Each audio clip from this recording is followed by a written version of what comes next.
as well. I applaud President Trump's recent decisive action to redesignate Nigeria as a country of particular concern for engaging in and tolerating severe violations of religious freedom. One of our witnesses today, Bishop Wilfred Anagbe from the Diocese of Makurdi, testified before our subcommittee last March. He said, in part, militant Fulani herdsmen are terrorists. They steal and vandalize, they kill and boast about it, they kidnap and rape, and they enjoy total impunity from elected officials. None of them have been arrested and brought to justice, close quote. Today, by Zoom, Bishop Anagbe will say, in part, on the 13th of March, 2025, when I last appeared before this committee, I warned that the situation was dire and demanded urgent attention. Tragically, the past half year has proven those warnings understated. The continued attacks on vulnerable Christians, villages by the Fulani ethnic militia, and their counterparts, both in the middle belt of Nigeria and elsewhere in the country. In my own diocese of Makurdi, you are all familiar with the massacres of Saturday, the 13th of June in Yalawada, where 278 persons, men, women, and children were killed in a manner too gory to describe here by people shouting Allah Akbar, while slaughtering their victims. It took the prayer of the Holy Father, Pope Leo, on Sunday, the 14th of June, for the government of Nigeria to even acknowledge this evil. Even so, the federal government still seeks to downplay the numbers and has yet to properly care for the survivors, even as I speak, as he will be speaking momentarily by way of Zoom. Abductions of the clergy and laity remain rampant. Priests and pastors are prime targets for elimination. In 2015, one of our colleagues, a member of this subcommittee and also this full committee, I should say, and of Foreign Affairs, and a former House colleague and Green Beret officer, and now U.S. Ambassador to the United Nations, Mike Waltz, he was deployed in 2015 to Nigeria as part of a Nigerian, he was part of the Special Forces to provide training and security assistance to the Nigerian Navy SEALs in their fight against Boko Haram. During this time there, he said yesterday, a couple days ago, more than 300 girls were reported missing because of Boko Haram's extremist violence. Working alongside his team, Ambassador Waltz supported Nigerian SEAL operations that ultimately helped rescue many of these girls from the oppressive conditions imposed by Sharia law. This past Tuesday, Ambassador Waltz also said at a special seminar on Nigeria that the situation in Nigeria now has only grown more dire. He went on to say, churches burn, mothers bury their children for the crime of singing Amazing Grace, pastors are beheaded for preaching the Sermon on the Mount, and entire villages awaken to gunfire simply by calling Jesus their Lord. This is not random violence. It is deliberate persecution, as northern militant groups enforce Sharia law and unleash targeted attacks on Christian communities. He also pointed out, and it was this week, that 25 girls went missing, many of whom who will now vanish and have vanished into the dark underbelly of extremism and sex slavery. Make no mistake, these ongoing attacks are based on religion, and diverting attention from it denies what we have seen with our own eyes. Yeah, there may be other factors, but religion is driving this. Kill the infidel. We see it in other places, and we're seeing it now, sadly, in Nigeria, and it's been going on for many, many years. 13 years ago, in this room, 2012, I chaired a hearing focusing on the slaughter of Christians by Boko Haram, and the Assistant Secretary of State for African Affairs, Johnny Carson, testified at that hearing and said, and I quote in part, that the phenomena of Boko Haram is one of discrediting the central government in power for its failure to deliver services to the people. I asked him at the time, are you kidding? I responded by asking why Boko Haram abducts and rapes Christian girls and uses force and coercion, even death, to convert Christians to Islam. On a trip to an IDP camp in Jos, I met many survivors. One man who we had testify here, named Adama, who they took him out of his house. His wife was screaming, please don't hurt my husband. They put a AK-47 to his cheek and said, you renounce your faith or we'll kill you. He said, well, I'm ready to meet my Lord. They asked him again. He repeated that, and they shot him. They blew his face very, very horribly. He survived. And when I met him, I invited him to come and testify. He did. And he said, you've got to realize who Boko Haram is and stop this idea, this is my words, but his sentiment of denial, of saying, it's nothing to see here. So I asked Johnny Carson further, why won't they designate Boko Haram, at least, if not a CPC country, as a foreign terrorist organization? And he said they don't believe it. They're not a foreign terrorist organization. I worked on that for 3 years, additional hearings.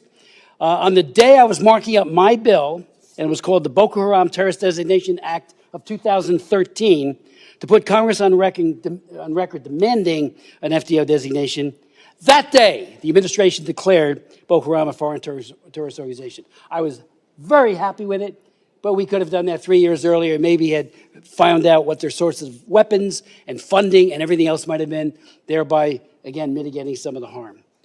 For too long, the world has looked away, a culture of denial, as radical Fulani militants, Boko Haram and ISIS West Africa have waged a relentless campaign of terror, murder, and displacement across Nigeria, including the states of Plateau, Benue, and Kaduna. According to Open Doors, and I just want to say something about Open Doors. I've worked with Open Doors for 40 years. I knew the founder, Brother Andrew, an absolutely honest and committed man, and that organization to this day continues to speak truth to power all over the world, including in Nigeria. Well, they have said, Open Doors, more Christians are slaughtered in Nigeria than anywhere else in the world. I co-chair the China Commission. I just left a hearing that we're holding over on the Senate side on religious persecution there, against everyone, against the Falun Gong, against the Christians, against the Buddhists in Xinjiang, not the Buddhists, Buddhists in Tibet, and the Muslims in Xinjiang. And while they kill many, they incarcerate and harass more than they slaughter. These groups in Nigeria are doing just that, slaughtering. Another group has said over 52,000 Christians in Nigeria have reportedly been targeted and killed by Islamist extremists, while approximately 34,000 moderate Muslims have been murdered as well since 2009. And, that is less focused upon. I raise it every time, and I hope we all will. They're killing those who don't conform to the radical Islamist view, and so they get killed too. I met with many imams on trips to Nigeria as well as here, and they say if we speak out, we'll be firebombed too. During a visit, 19,000 churches have also been attacked. More than 7,000 have been murdered in this year alone. During my visit to Jos in 2013, I visited many churches that have been firebombed in Jos. And I listened to the survivors and was moved almost to tears, and to tears with some, when they talked about the numbing loss and pain of losing loved ones. And the churches were decimated, each and every one of them, either by cars coming in and plowing everybody and destroying the physical, or by bombs, and of course always the ever-present AK-47. They pleaded with their own government and the world to end the cruelty and violence. And I've been raising it, as have many others ever since. About 5 million Christians have been displaced and forced into internally displaced persons camps within Nigeria and refugee camps at regional and sub-regional borders, according to an Inter-Society report. Open Doors reports, and again, I hope we can finally get beyond just saying nothing's to see here. While Christians used to be vulnerable only to Muslim-majority northern states, this violence continues to spread into the Middle Belt and even further south. The attacks are shockingly brutal. Many believers are killed, particularly men, while women are often kidnapped and targeted for what? Sexual violence, rape, and other abuse. More believers are killed for their faith in Nigeria than anywhere else in the world. These militants also destroy homes, churches, and livelihoods. And many people don't go to school anymore.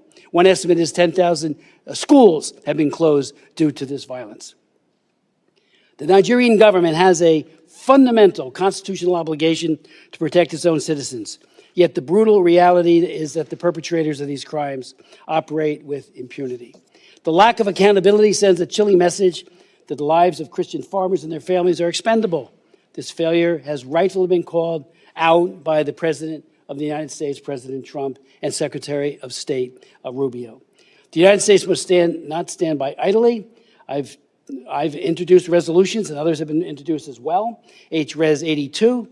I had done that previously on 82, asking that the Biden administration, we had an interesting conversation and debate on that resolution. It did pass 26 to 21. And part of the argument that was made by Mr. Meeks and my very distinguished colleague to my left is that it's the President and the Secretary of State that needs to make that call, not us. I think we can encourage something. That's what it did. But nevertheless, now they've made the call. And I think we need to, double down and try to stop this. Res 860, which I've introduced, also calls on conditioning U.S. foreign assistance, and it must be tied to progress from the Nigerian government in preventing persecution, prosecuting perpetrators, and protecting all communities.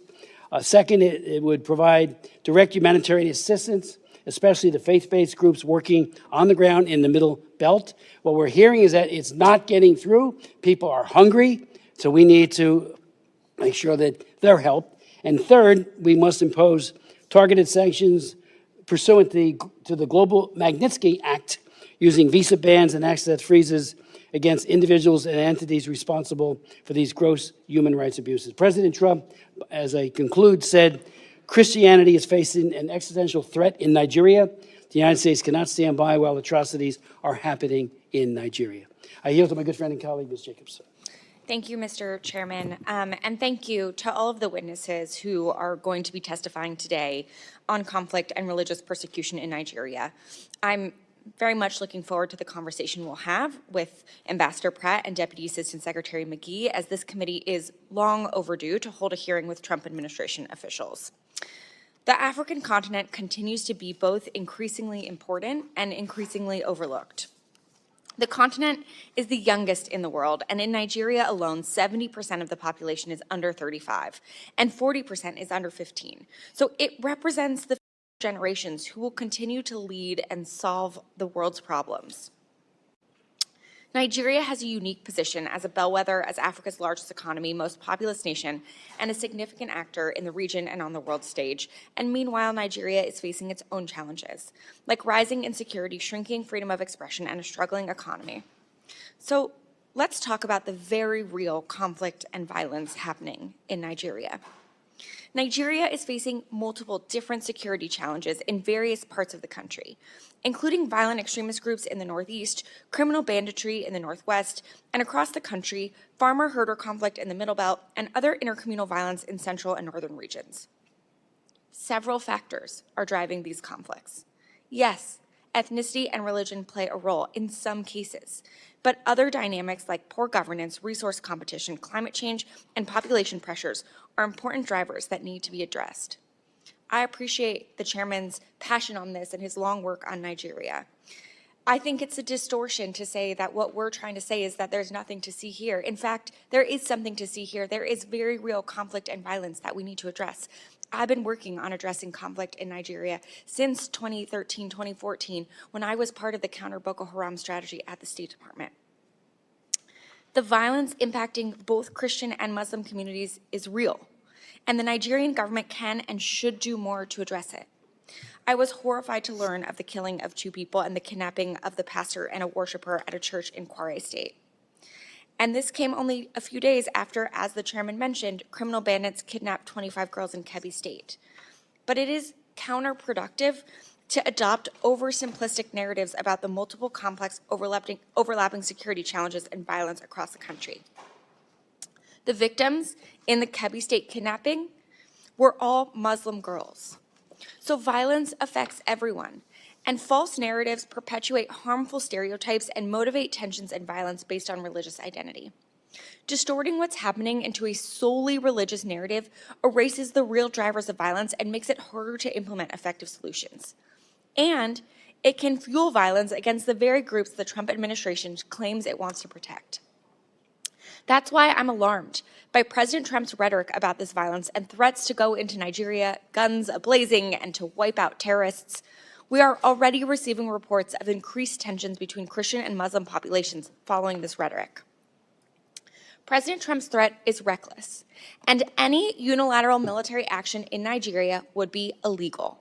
Congress has not authorized force in Nigeria to protect Christians, and any action without Nigeria's consent violates international law.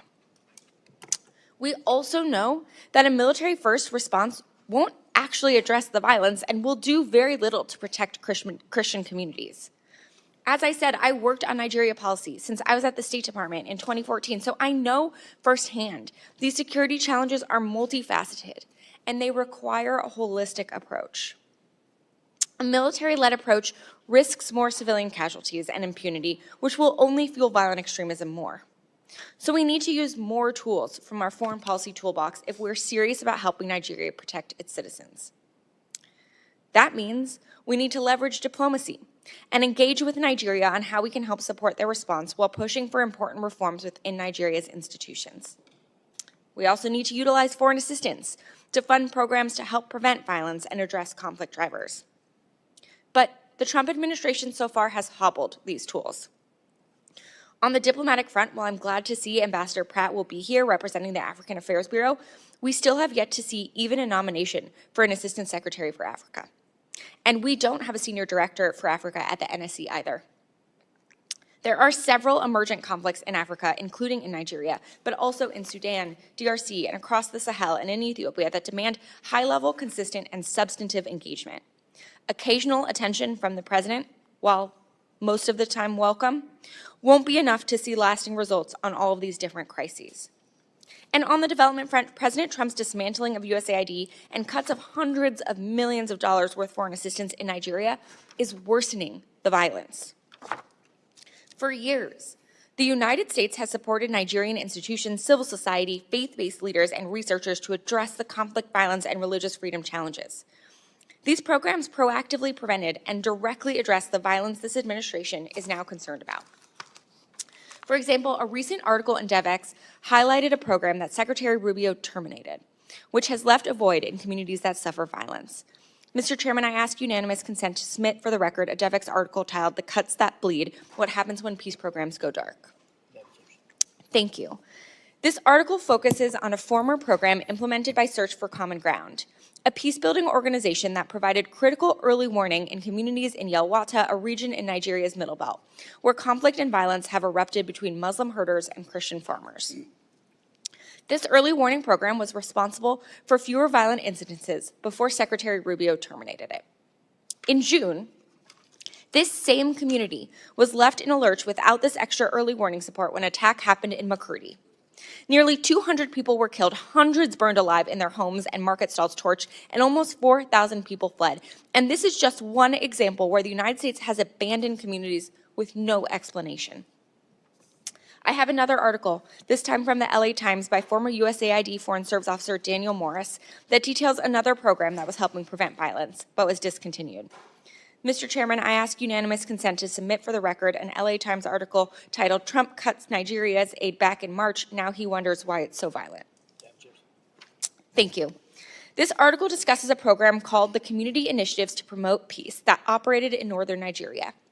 It trained community elders, including religious and tribal leaders, in conflict resolution, and the results were impressive. After giving one group training and making another one a control group for 6 months, each group was asked if their communities experienced violence. Here's what the article says. Only 10% of people in communities that received negotiation training and dialogue meetings said yes, compared to 41% of people in communities that hadn't. The Nigerians in the treatment group reported feeling more secure, more likely to walk around their communities, and less likely to avoid certain areas than those in the control group. We don't always see these kinds of results. So the fact that we were and the administration eliminated this program is incredibly short-sighted and counterproductive given their apparent interest in this issue. So if we want the United States to help prevent and address conflict in Nigeria, we can't pull back and eliminate our tools like President Trump has done. I urge the administration to reverse these decisions, nominate people at senior levels to work on Africa issues, and commit to working on this seriously, not just through a few Truth Social posts. So I look forward to hearing the testimony of Ambassador Pratt and Deputy Assistant Secretary McGee on what the State Department is planning to do to address the violence in Nigeria and how it plans to partner with Nigeria on doing so. And lastly, while I'm glad we have our witnesses here to discuss Nigeria today, I would be remiss to not also raise Sudan, since this is our first time with the State Department witnesses in front of this subcommittee this Congress, and we still have not had a budget hearing. The situation in Sudan is horrific. And while I'm glad to see this war finally getting high-level attention from President Trump, I look forward to hearing from Ambassador Pratt about what the department's plan is to both make a deal that brings a lasting end to the war in Sudan and invest in a real peace process for the Sudanese people. Thank you. I yield back.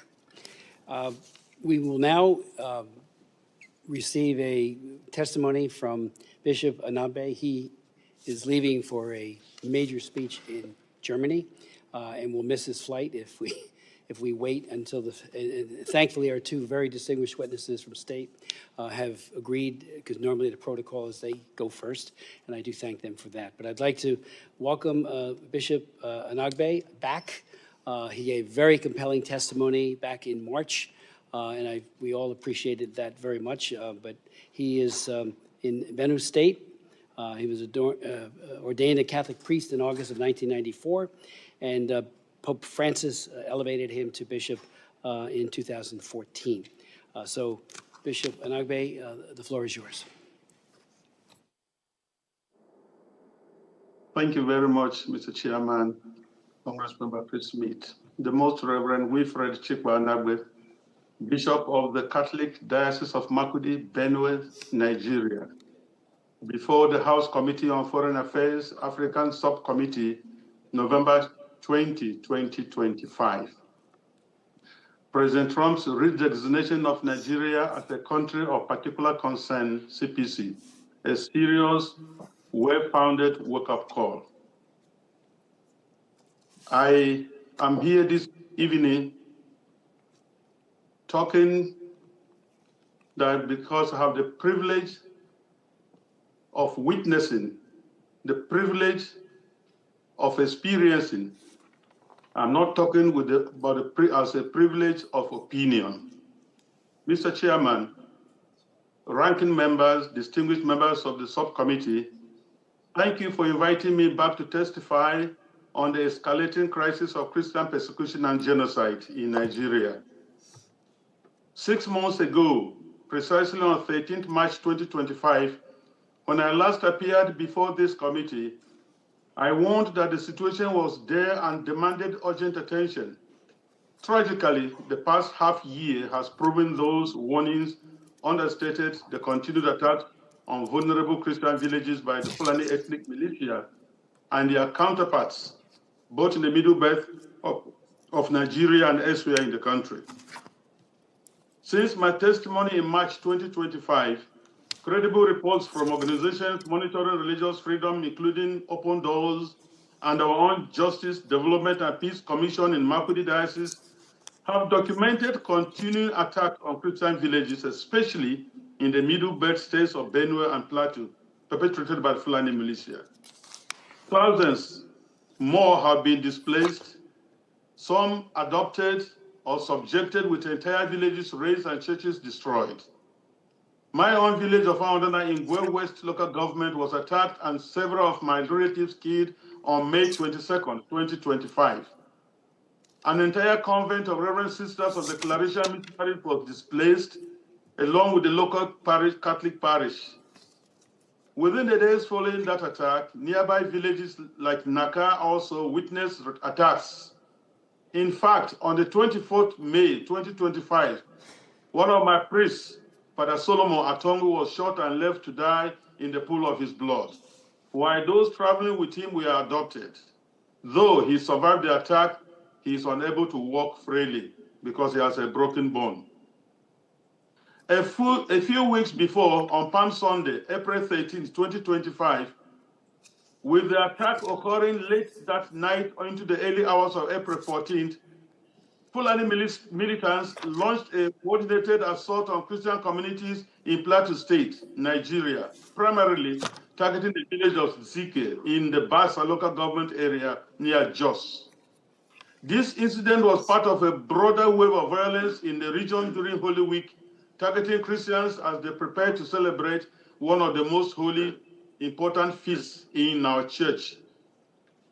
In my own diocese of Makurdi, You are all familiar with the massacres of Saturday, 13th June in Yellowater, where 278 persons, men, women, and children were killed in a manner too gory to describe here by people shouting Allah Akbar, while slaughtering their victims. It took the prayers of the Holy Father Pope Leo XIV on Sunday, June 14th, for the government in Nigeria to even acknowledge this evil. Even so, the federal government still seeks to downplay the numbers and has yet to properly care for the survivors, even as I speak. Adoptions of clergy and laity remain rampant. Priests and pastors are prime targets for elimination. On 17th November 2025, another priest from Kaduna Archdiocese was kidnapped while his brother was shot dead and others taken into captivity. On the same day, a school was attacked in Kebbi State with many kidnapped, and the vice principal of the school was killed. Reports are also rife of the capture of a brigadier general of the Nigerian army with some army officers and soldiers by the Islamists. This is the daily experience of many Christians in Nigeria. Violence is spreading southward, displacing millions and destroying farmland, creating a humanitarian crisis compounded by food insecurity. Attacks by Fulani militants, Boko Haram, Islamic State of West African province, ISWAP, have intensified not only in the Middle Belt and northern states, but spreading southward and targeting Christian communities with impunity. We hoped the CPC designation by President Trump at the end of October might stabilize the situation, but instead it is deteriorating into one of the most lethal periods for Nigerian Christians in recent memory. Like it is now commonly acknowledged, Nigeria remains the deadliest place on earth to be a Christian. More believers are killed there annually than in the rest of the world combined. Yet, perpetrators face little accountability, and the Nigerian government's response since the CPC designation is to unleash vain-glory speakers and willing tools to spin the narrative and make false equivalencies about Muslim deaths. But I would like to ask the question here, who is killing the Muslims up north? Is there any Christian militia displacing millions and occupying lands in Nigeria? The government of Nigeria's silence and refusal to engage in the face of continued killings and displacements has deepened feelings of abandonment among the people. The national leadership appears disengaged, treating the Christian genocide report as a non-issue instead of considering it a national emergency. This lack of political will undermines trust in government institutions and fuels perceptions of complicity or indifference. Mr. Chairman, honorable members, allow me to briefly mention another point so close to my heart, the humanitarian and social impact of this genocide. In the Middle Belt alone, millions of internally displaced persons remain in camps, unable to return to their ancestral lands. This threatens cultural continuity, religious and economic survival. The psychological trauma of survivors of these attacks is immense, with little access to counseling or rehabilitation. Widows, orphans, and survivors face ongoing threats. Girls and women endure sexual violence as a weapon. So many others resort to unsafe coping mechanisms for daily sustenance, destroying families, guarantees that no more Christian will be born from so many traumatized women. This is one of the elements of genocide, securing the disappearance of a group by longer-term measures other than murder. Without quick intervention, Christianity risks elimination in parts of northern and middle belt Nigeria within a very short time. Let me put it on record here that on behalf of millions of Christians in Nigeria and in the diaspora, we want to thank President Donald J. Trump for his bold leadership in designating Nigeria as a CPC. I commend you, Mr. Chris Smith, and this subcommittee's ongoing leadership and the recent U.S. designation of Nigeria as a country of particular concern. It is a vital step, but must be backed by serious action. One, using the Magnitsky Act for targeted sanctions on Nigerian government officials and others tolerating or condoning Islamic violence in the country. Tie security and other development or humanitarian aid to measurable protection improvements. Expand humanitarian support for IDPs.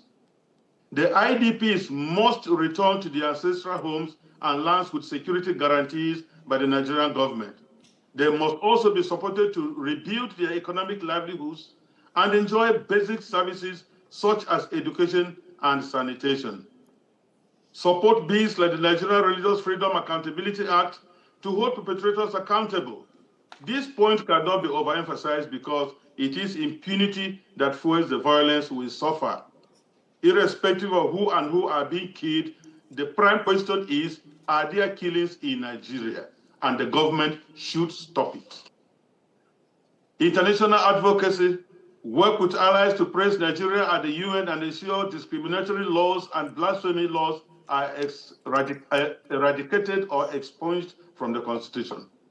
Closing call to action. The CPC designation has brought immense joy, hope, and spiritual resilience to communities under siege in Nigeria. The Christian faith-based organizations remain among the few sources of relief and encouragement, filling the vacuum left by government inaction. However, the church alone cannot stop the killings. It requires coordinated political, military, and humanitarian intervention.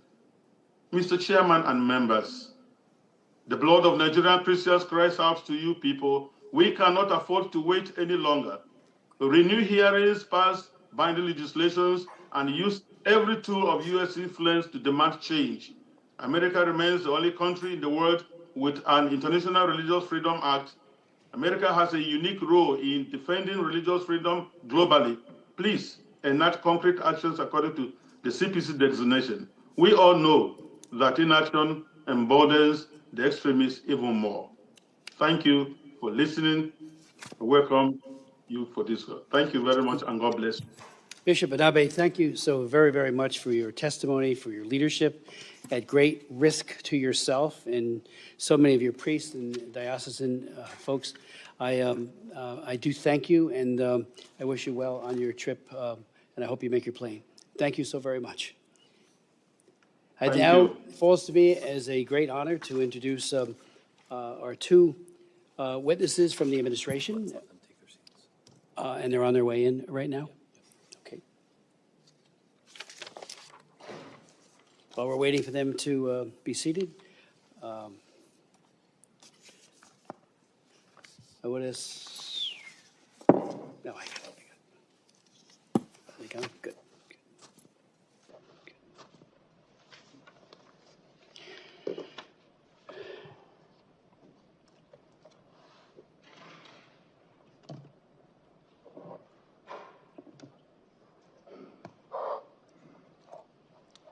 Thank you so much, gentlemen, for being here. And let me introduce Ambassador Jonathan Pratt, who is the Senior Bureau Official for the Bureau of African Affairs. From January 2023 to 2025, he served as the Bureau's Principal Deputy Assistant Secretary.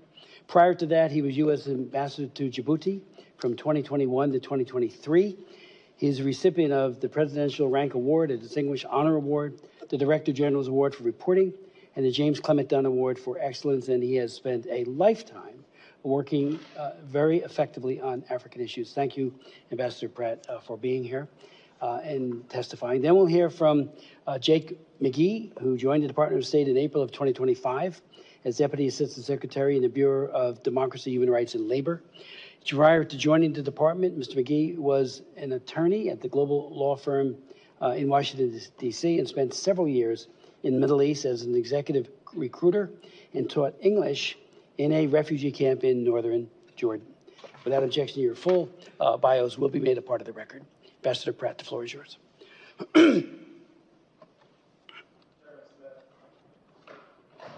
Chairman Smith, Ranking Member Jacobs, and distinguished members of the subcommittee, thank you for the opportunity to testify today on the administration's redesignation of Nigeria as a country of particular concern under the International Religious Freedom Act. In June of this year in Benue State, Nigeria, Fulani militants armed with guns and machetes set homes and food stores ablaze, and locked families inside burning buildings, killing over 200 Christians. Witnesses reported assailants shouting Allahu Akbar as they assaulted St. Joseph's Church. The Fulani militants targeted Christian farmers, many of them internally displaced persons, already seeking refuge from previous violence.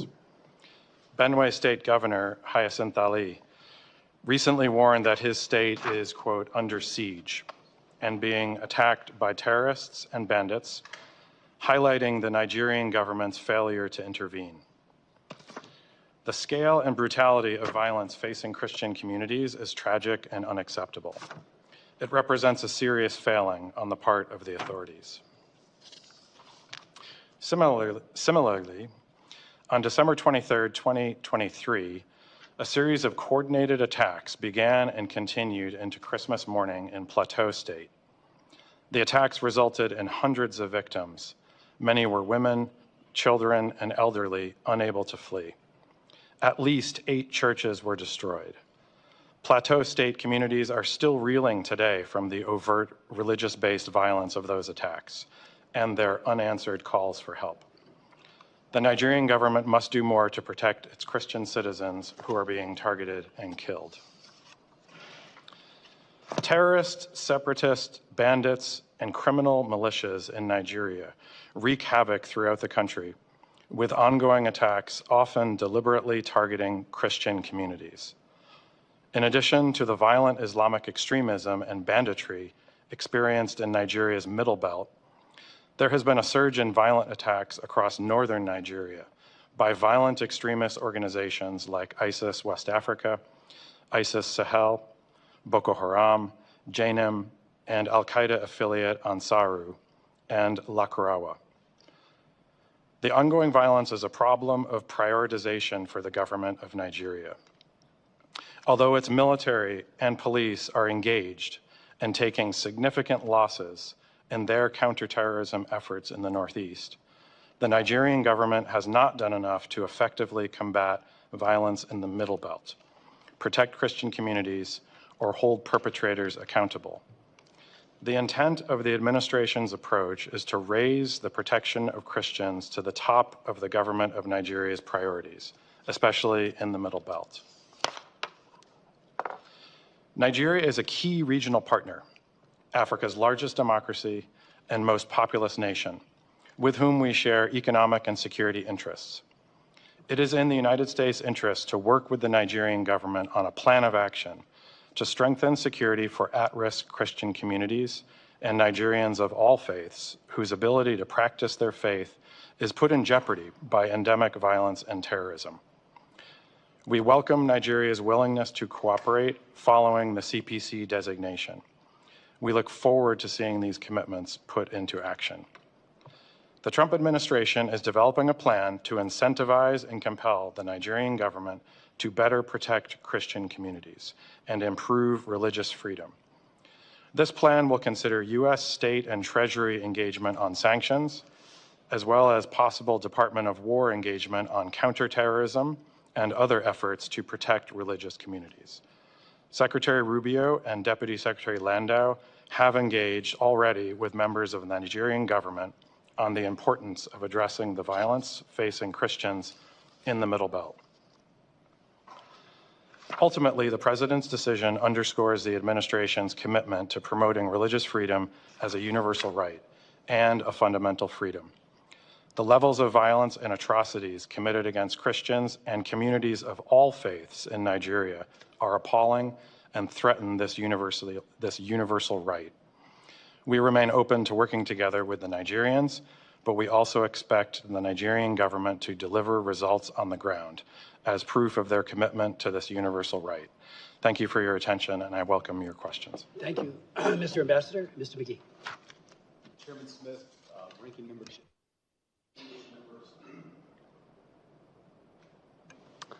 I'll start over. Chairman Smith, Ranking Member Jacobs, distinguished members of the subcommittee, thank you for the opportunity to join my colleague, Senior Bureau Official Pratt, to discuss the Trump administration's decision to redesignate Nigeria as a country of particular concern in accordance with the International Religious Freedom Act of 1998.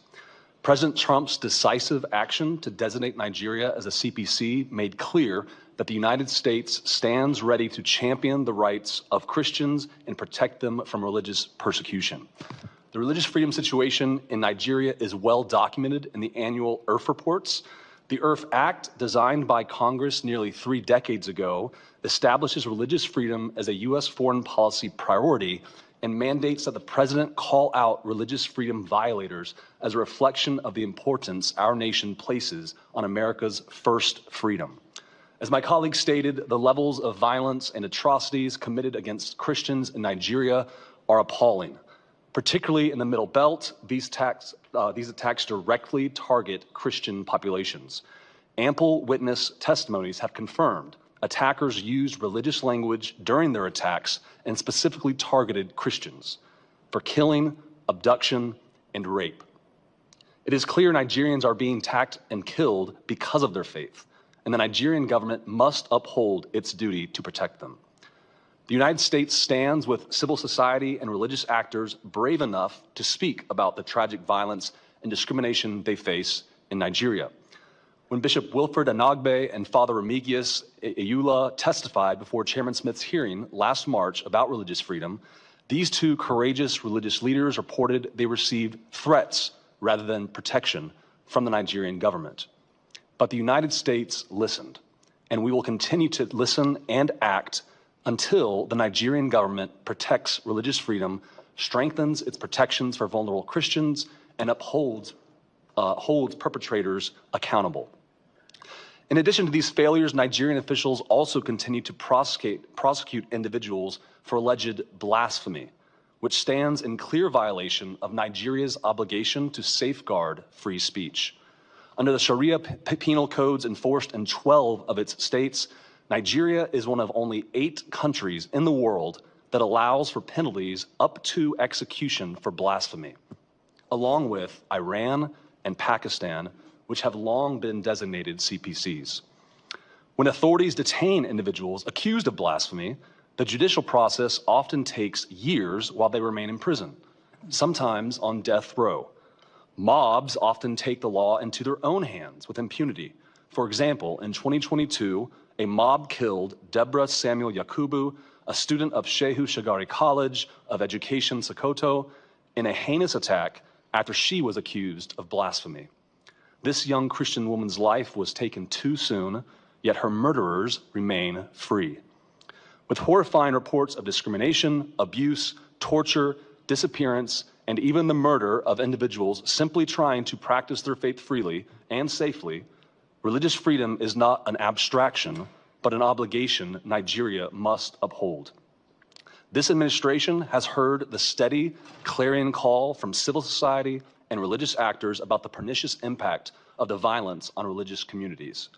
The Nigerian government must protect religious freedom, strengthen protections of vulnerable Christians, hold perpetrators accountable, and make measurable progress toward ending this violence against Christians as well as any Nigerians persecuted for their faith. We greatly appreciate the committee's dedication to shedding light on the situation in Nigeria and support in advancing freedom, religious freedom, not just in Nigeria, but around the world. And I want to personally thank you, Chairman Smith, for your tireless efforts over the decades about religious freedom and, of course, other human rights abuses, including combating human trafficking. So thank you, Chairman Smith. I welcome your questions. Thank you so very much for your testimonies. The phrase incentivize and compel, which you used, Ambassador Pratt, I think is an excellent one. Last night, and I know others met with the delegation that traveled here, and I know they're meeting with you and other at state. The head of National Security Advisor, Rabuda, and his delegation, including the Attorney General, I raised the very significant issue of CPC is not forever. You can get off of it, and everybody who gets put on CPC, or especially including on the trafficking laws, and I wrote them, Trafficking Victims Protection Act, I wrote that in the year 2000. And I have met with more delegations who always say, not us. That's, somebody else is doing the trafficking, it's not us. There's always this culture of denial. And that goes for states that are our allies who get put on that list, and that includes CPC, and as well as countries that are not necessarily our allies, like China, which is both a Tier 3 country for trafficking and a CPC country, and has been from the very beginning of implementation of Frank Wolf's famous law, the International Religious Freedom Act of 1998. So it's such a familiar refrain, and it flies in the face of evidence, and evidence is what it's all about. The prosecutorial discretion that is not shown in Nigeria to go after and to deploy detectives and protection capabilities from the police, it's just not there. We hear it so frequently, and if it is there, show us. They always say, well, they're bandits, they're this, they're that. But what's the motivation behind Boko Haram? And I went to my opening statement, or would remind you, I kept asking the administration then, why do you keep dismissing that this isn't a radical Islamist organization called Boko Haram? Yeah, they hate moderate Muslims too. I've heard that, like as I said, from many imams myself, and they certainly hate Christians and will kill them to procure their ends. So I just, we need to have that in all human rights. I found that be the case. The author of 2 laws on religious freedom. I did the Frank Wolf bill in 2016, which put entities of particular concern, a lot of other things into the law, working with Frank, who's in retirement, Wolf, that champion for religious freedom. And I got to tell you, every time I talk to a delegation, every single time they deny it. Every time. And after a while, it's like, what's your denial going to be? So last night when I was talking to this high-level delegation, I know some of my colleagues met with them as well, I said, we're just looking for progress. We're standing with your oppressed people. These Nigerians are not Americans. We do have a very large diaspora. They're wonderful, many in New Jersey. But we're not talking about that. We're talking about in the country, and we stand in solidarity with the oppressed and not the oppressor. And we wrote in the original Religious Freedom Act, and this is very important because they say, well, we're not killing people. We're not doing, well, engaged in or tolerated. Tolerated, when you don't prosecute, when you don't protect, that's toleration, and that's written right into the law as a criteria for designation of CPC. So I know that's what you've done, and I thank you for your due diligence on this. And there are a lot of other groups, left and right, and Amnesty International keeps saying, and I've raised this with the ICC. I've had ICC prosecutors testify at my hearings, particularly on Nagorno-Karabakh, when they were using food as a weapon. We're not signatories to it, but it's out there. Well, Nigeria is.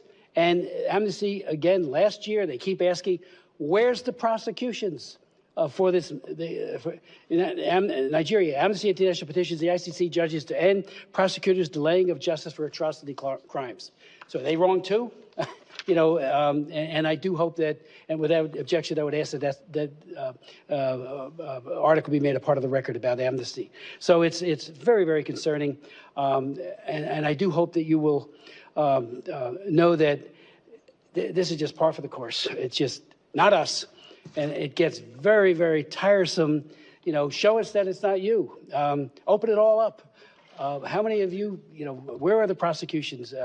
We hear from so many Christians that they dial into the police and nobody shows up. And then there's no investigation. One of my sons is a detective. You've got to do detective work. Find out who it is and put them into jail if they're guilty. And that's not happening. They give some numbers. I remember with Nicholas Ceausescu, when I fought against the Securitate, we used to have people coming around this place saying, oh, he has church, he has no religious freedom issues. He allows churches. He was crushing the Jewish as well as the Christian communities through his Securitate, the secret police of Romania. So it's like we just see this reframe over and over again. So if you might want to comment on that, because again, my argument last night to that high-level delegation, we want you to succeed. We absolutely want you to rid yourself of this cancer that hates moderate Muslims and absolutely hates and kills as well Christians. Thank you, Mr. Chairman. Well, as you and I discussed yesterday, The designation, we hope, will sharpen minds and sharpen attention to the issue. As you mentioned, there is a delegation already here now in Washington this week, a very senior delegation. They'll be meeting with the Deputy Secretary of State. They're meeting with Department of War officials as well. And the Secretary of State has directed us at the State Department to work with the Nigerian government on an action plan and to set up a task force to address this issue and use all of the tools that are at our disposal to focus minds and focus attention on this issue. Thank you.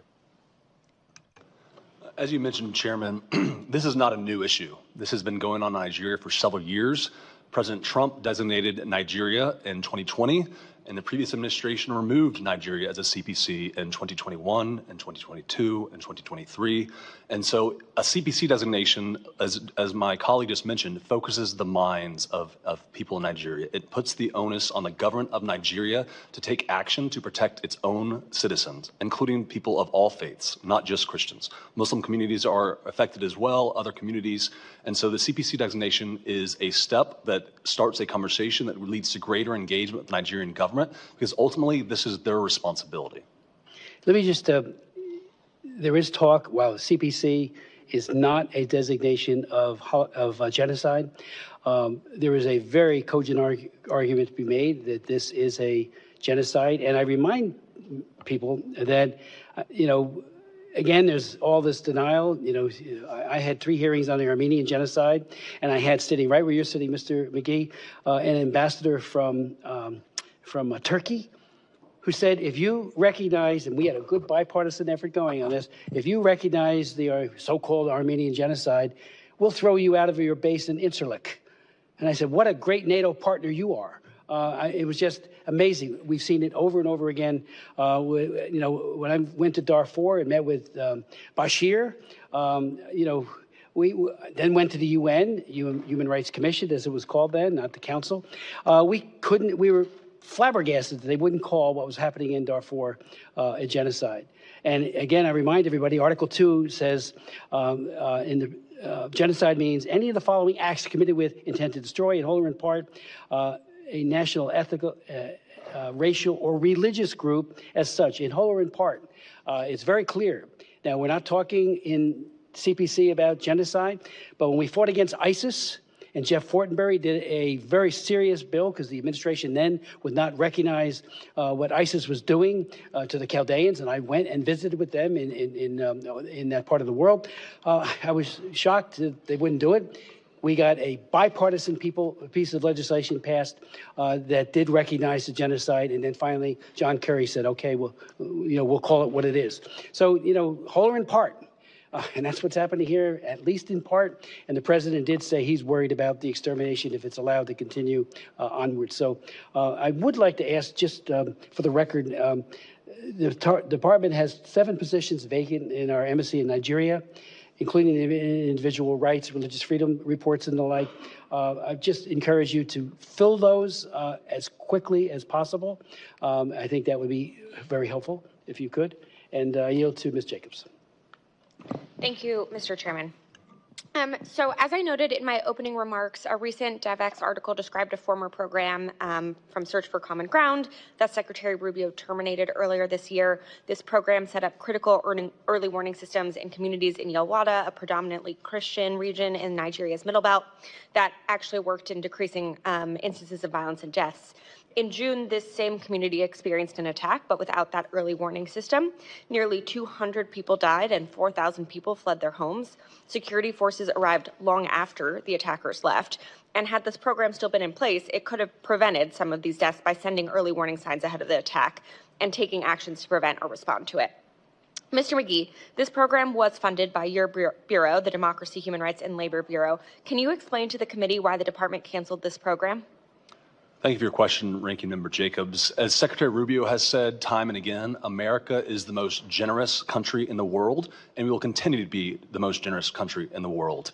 We are looking at every option to stop this atrocious violence, but ultimately the violence must be stopped by the Nigerian government. Okay, In terms of programming, will you recommend restarting this program to the Secretary? So to your question, Ranking Member Jacobs, we do have ongoing program, including early warning and early response systems that are effective across the Middle Belt, and they have saved lives. And so we have a lot of tools at our disposal in DRL and across the State Department that is not just assistance, but is security, that is economic engagement. Across the State Department, we're reviewing every single tool that we have to make sure that this violence stops. But ultimately, America can partner with the Nigerian government, but the Nigerian government must take responsibility and protect religious freedom for all communities, especially Christians right now who are suffering disproportionately. So my understanding is that most of those programs have been canceled, but I look forward to hearing from you which of those programs have continued to be funded and which you intend to restart.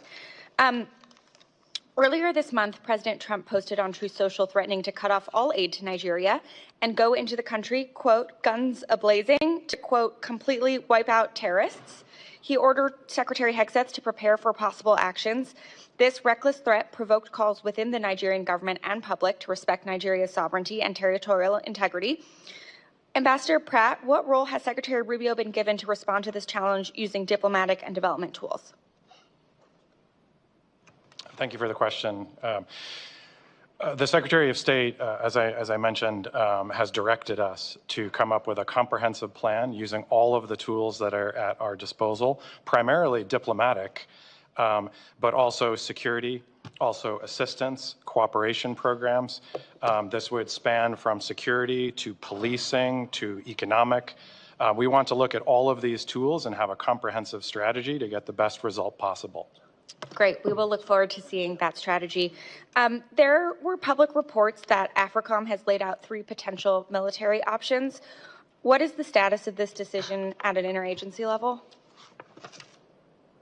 We have had interagency discussions about all of the tools that are at our disposal, including on the security side of the equation, and we have a live discussion with the Nigerian government about how we can assist them in responding to security threats in the country, including this one. Have there been any NSC meetings on this issue? There have. Okay. And I want to turn to another program that I raised during my remarks, the Community Initiatives to Promote Peace. Again, this one incredibly successful, saw positive results showing that only 10% of people who received this training experienced violence in their communities compared to 41% of people who didn't. This is an extremely low-cost, effective intervention, and yet again, this program was eliminated. Mr. McGee, can you help the committee understand why this program wasn't deemed worthwhile to continue? So again, the programming that I mentioned that we still have continuing in the Middle Belt, early warning, early response, also includes dialogue amongst religious communities. And we have seen effective dialogue between those communities that do promote religious tolerance, addressing some of the root causes that you mentioned earlier. And so we're committed to continue to provide support to the Nigerian government. That obviously programming doesn't go to the Nigerian government, it goes to locally owned and locally managed programming opportunities. And so we're still doing that programming, and we're committed to use every tool at our disposal to help the Nigerian government take care of this issue. Thank you. The State Department still has not submitted the annual International Religious Freedom Report that is statutorily required by May of this year. It's November. This committee has not seen this administration's analysis, therefore, of the situation in Nigeria or actions taken in support of religious freedom. Mr. McGee, when will we see this report? When will the State Department submit it? So as you mentioned, Ranking Member Jacobs, the IRF reports are a valuable tool to give an overview of religious freedom in every country around the world, and to tell the Nigerian government steps they can take and the situation on the ground. So we're working on those and will be released soon. There's also, of course, the human rights reports that have been released that are a snapshot or an overview of the human rights condition in every country around the world, 198 countries and territories. And so we're committed to releasing the IRF reports as soon as they're ready. Okay, great. In mid-October, Senior Advisor Boulos stated that Boko Haram and ISIS are killing more Muslims than Christians. What is the State Department's assessment? Have these groups killed more Muslims or Christians? And what evidence is the State Department citing that Christians in Nigeria are at specific grave risk of atrocities? So President Trump has made clear that we are to respect and promote religious freedom for all communities. In Nigeria, there is a particular problem of targeting of Christians, and they have suffered a disproportionate number of killings compared to their population, especially in the Middle Belt. And when we see attackers chanting religious slogans, churches being destroyed to the tune of thousands over the last several years, thousands of Christians being killed, and particular targeting on Christian holidays like Christmas and Easter and other holidays. This shows there's a religious component targeted towards Christians in particular. That being said, we stand with all communities around the world who are suffering religious persecution because of their faith. We value religious freedom as a per se good, and we're committed to protect religious communities no matter where they are. As I think Chairman Smith mentioned in his remarks, of the thousands of Christians who've been killed this year around the world, the vast majority have been killed in Nigeria, which is a problem the government of Nigeria must take seriously. Okay. I disagree with your assessment, but I look forward to seeing the report that has it all laid out. Last question, Ambassador Pratt. Yesterday, President Trump announced this administration would start focusing on trying to end the war in Sudan. This is a welcome development, and I hope you all are successful. I am, however, concerned that the sporadic high-level attention without the appropriate staff at the working level will not be enough to bring a sustained end to the war or transition to a real peace process that includes Sudanese civilians. Could you share more about the State Department's strategy to bring the war in Sudan to an end? How many people on your team are dedicated to this portfolio? Has there been an NAC meeting about this recently? Will there be shortly? How can we be sure that this will be a sustained approach? Thank you very much, Ranking Member Jacobs. I'm very proud to have fought very hard to retain all of the staff in the Africa Bureau during the recent reorganization that the State Department undertook. We were able to present very convincing data about the understaffing historically in the Bureau. And so not only did we retain staff, we also gained additional staff to help on the assistance side. On Sudan, we retain a very large office by State Department standards focused on Sudan, and we are very lucky to have Senior Advisor Boulos, who has brought high-level White House attention to two key issues for us, which is Eastern DRC, as you know, and Sudan. Senior Advisor Boulos has also worked on other issues to bring profile and attention to them. And so we welcome the President's comments and profile in his meetings with the Saudi leader yesterday to draw attention and resources to this issue. Okay. Listen, I know you all are doing what you can. AF is mostly intact. Staff bandwidth is still limited by USAID cuts at embassy and the cut to the Bureau of Conflict and Stabilization Operations that I know was working hard on this issue. And the administration has yet to name a special envoy for Sudan. So I look forward to continuing this conversation to make sure that you all have what you need to be successful in this endeavor. Thank you, Mr. Chairman. I yield back. Mr. Baird. Thank you, Mr. Chairman, and I want to thank our witnesses for being here. My question deals with the responsibility, and we've heard a lot about that already, of the Nigerian government for putting an end to this prosecution or persecution. So has the United States really been able to see any progress in terms of the Nigerian government recognizing a duty on its part to reduce this persecution and targeted violence? And to what extent, if any, has the government's accountability made any improvement in reducing these persecutions? So as I mentioned in my opening statement, thank you for your question, Representative Baird. The Nigerian government has to do more. There have been attacks where 0 perpetrators have been held to account and 0 prosecutions. Heinous attacks that cost lives, that drive people out of their homes. There are hundreds of thousands, if not millions, of internally displaced peoples, and those individuals who caused that displacement have not been held to account. So as SBO Pratt mentioned, we're having high-level engagement with the Nigerian government. We have a great partnership on a lot of issues like security, trade, other things, but we're encouraging them to actually take ownership of this responsibility and prosecute the criminals and terrorists who have perpetrated this persecution. So do you feel like there's any movement on the part of the government, Nigerian government, to do that, to move to protect their people? I mean, I just wanted a hint of whether they're moving that direction or not. So So I think President Trump took bold action in redesignating Nigeria as a CPC, and that, I believe, has gotten the attention of the Nigerian government. We're engaged in high-level dialogues with them, including this week at the very highest levels. We're planning engagement on the ground, both through our embassy there and other trips, to make sure that Nigerians hear our very important message that they have to do better. So I think we're making progress in the right direction. President Trump's bold action on the CPC designation was an important step. It's gotten their attention in the Nigerian government, but we need to do a lot more. So, Mr. Pratt, I want to delve a little deeper into that CPC designation that he just mentioned. And you know, the Trump's administration was designated Nigeria as a CPC. So do you anticipate the administration will be less likely to issue a waiver in the current administration as opposed to President Trump's first term? And if the president does not issue a waiver this time, do you think that the lack of a waiver now will apply to the necessary pressure to the government to reduce these persecutions? Thank you very much. We are putting together, as I mentioned, a comprehensive plan to use all the tools available. And so I expect, as we're cooperating with the government of Nigeria on what those tools will be, if there is specific U.S. government programs or assistance that will require a waiver, and through agreement in our cooperative relationship with the government of Nigeria on what will be effective and successful, that we may need to seek waivers for some programs. There may be other programs that we will not seek waivers for. Thank you. Mr. McGee, do you have any comments in that regard? I would just echo what SPO Pratt has said, that we're engaged in high levels, and if waivers are needed for certain programs, we're willing to do that.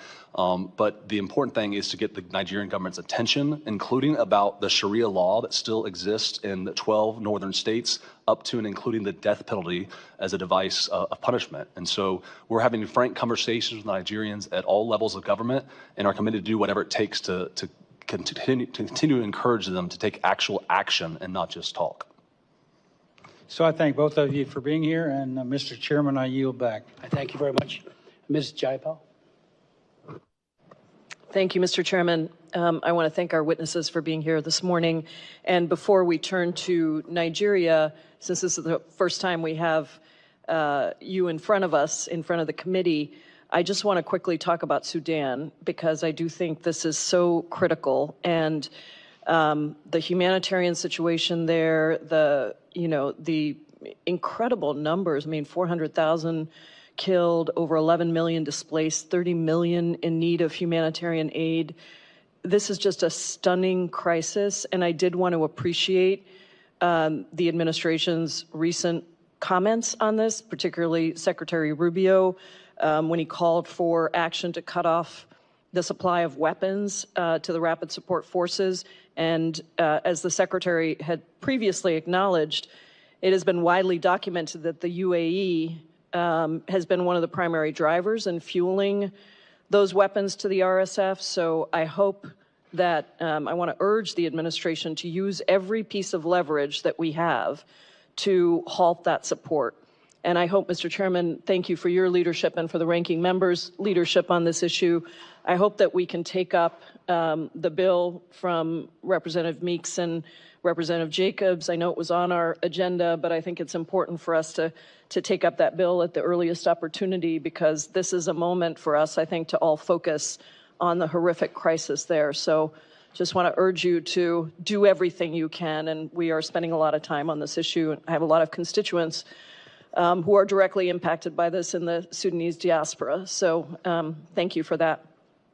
The devastating levels of violence in Nigeria are clear, but I appreciate that people have also recognized it isn't just the persecution of Christians. This is persecution of multiple groups, and I think we have to be careful not to portray it just as persecution of Christians. That feels to me simplistic, and it doesn't account for the intersectional diversity of Nigeria. Certainly religion is a contributing factor to the violence, but a review by the Search for Common Ground found that in Nigeria's Middle Belt, region, religion was not a primary driver of conflict. Instead, violence has been directed against both Christians and Muslims, regardless of religion, at the hands of armed terror groups like Boko Haram and ISIS West Africa, or fueled by differences in lifestyle between farmer and herder groups compounded by climate change and governance issues. And so I want to start by saying I'm very concerned that a day after President Trump saw a clip on Fox News about the persecution of Christians in Nigeria, he threatened to go, quote, guns a-blazing in Nigeria and revoke all assistance. That would include all global health funding, despite Nigeria accounting for over a quarter of annual malaria deaths a year. And being home to the world's third largest population living with HIV. These are all issues I worked on in Africa long before coming to Congress. In response, the Nigerian government criticized any action that would violate Nigeria's sovereignty and territorial integrity. I know, Ambassador Pratt, that you've spoken about some agreements, some conversations and a task force with the Nigerian government, but can you tell me under what authority would the U.S. military strike inside of Nigeria? Well, the Secretary of State, and thank you for the question, Congresswoman. The Secretary of State has directed us to put together a comprehensive plan that uses all tools at our disposal, including security and Department of War. And this would be primarily focused on the security that we are providing to the government of Nigeria and how they are deploying their assets.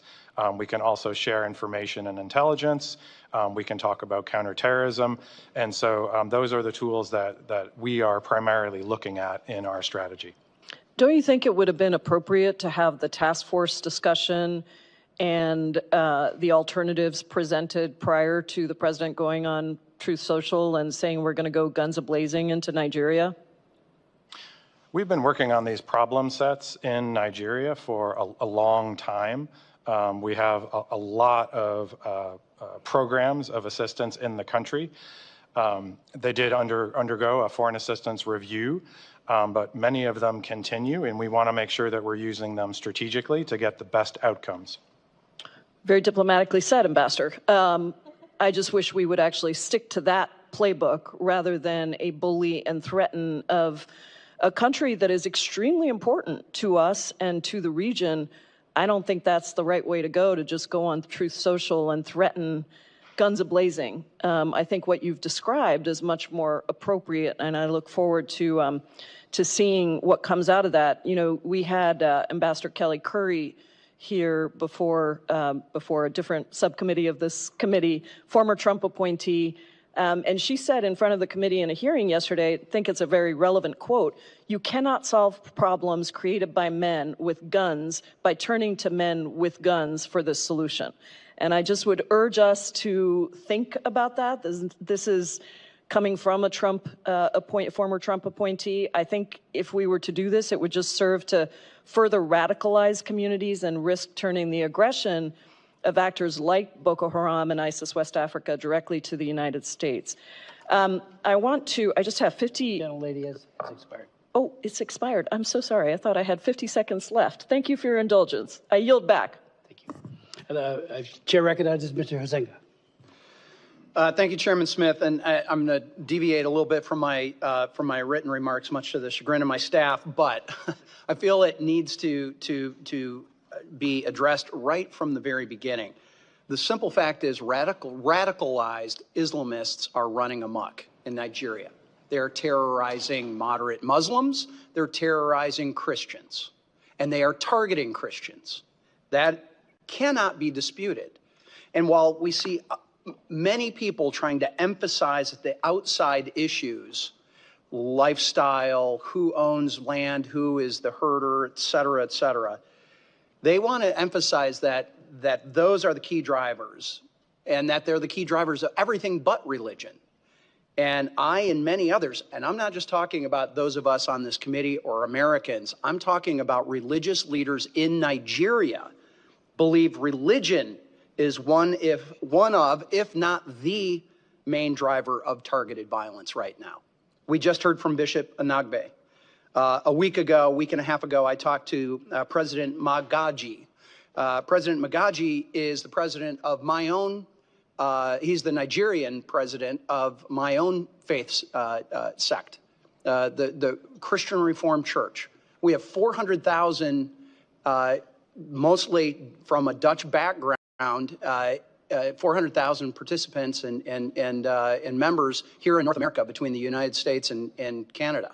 We have 500,000 in Nigeria. We are essentially an African church that happens to be headquartered in Grand Rapids, Michigan. And I want to ask this question, because this seems to be sort of part of the central argument. Well, this isn't necessary. Well, certainly the Trump administration believed it was necessary the first go around. And I want to ask this question. Did things improve when the Biden administration removed the CPC? Thank you for your question, Representative Huizenga. And just for the record, I'm seeing a number of heads shaking no in the right behind you. And these are people that may have a little better information than what the American media is, and they're all nodding their head right now. So go ahead. Thank you for your question, Representative Huizenga. As you mentioned, violence has increased over the last several years. It was unfortunate that the Biden administration chose to remove Nigeria as a CPC in 2021 and 2022 and 2023, and President Trump's bold action to redesignate them is a wake-up call to the Nigerian government. And as you mentioned, religion is extremist religious ideology is of course a primary motivator of these attacks. The attackers themselves use religious language. They target churches. They target Christians on holidays. Yeah, and absolutely. It was Christmas Eve of 2023 when 200 people were murdered, killed in a church. Now, I want to ask this. So one question was, did things improve? I think the answer is no on that. Here's the question. Proportionally, do we see Christians killing Muslims in Christian areas of Nigeria the way that we are seeing radicalized Islamists killing Christians in Muslim areas of Nigeria? What I can tell you, Representative Huizenga, is that Christians are disproportionately targeted based on their population. Exactly. And by the way, for those that you can't pick up with the microphones, there's audible yeses behind you. Again, the people that are watching who are nodding their heads. Why? Because they have lived this. Their families have lived this. I went to school with kids from Nigeria.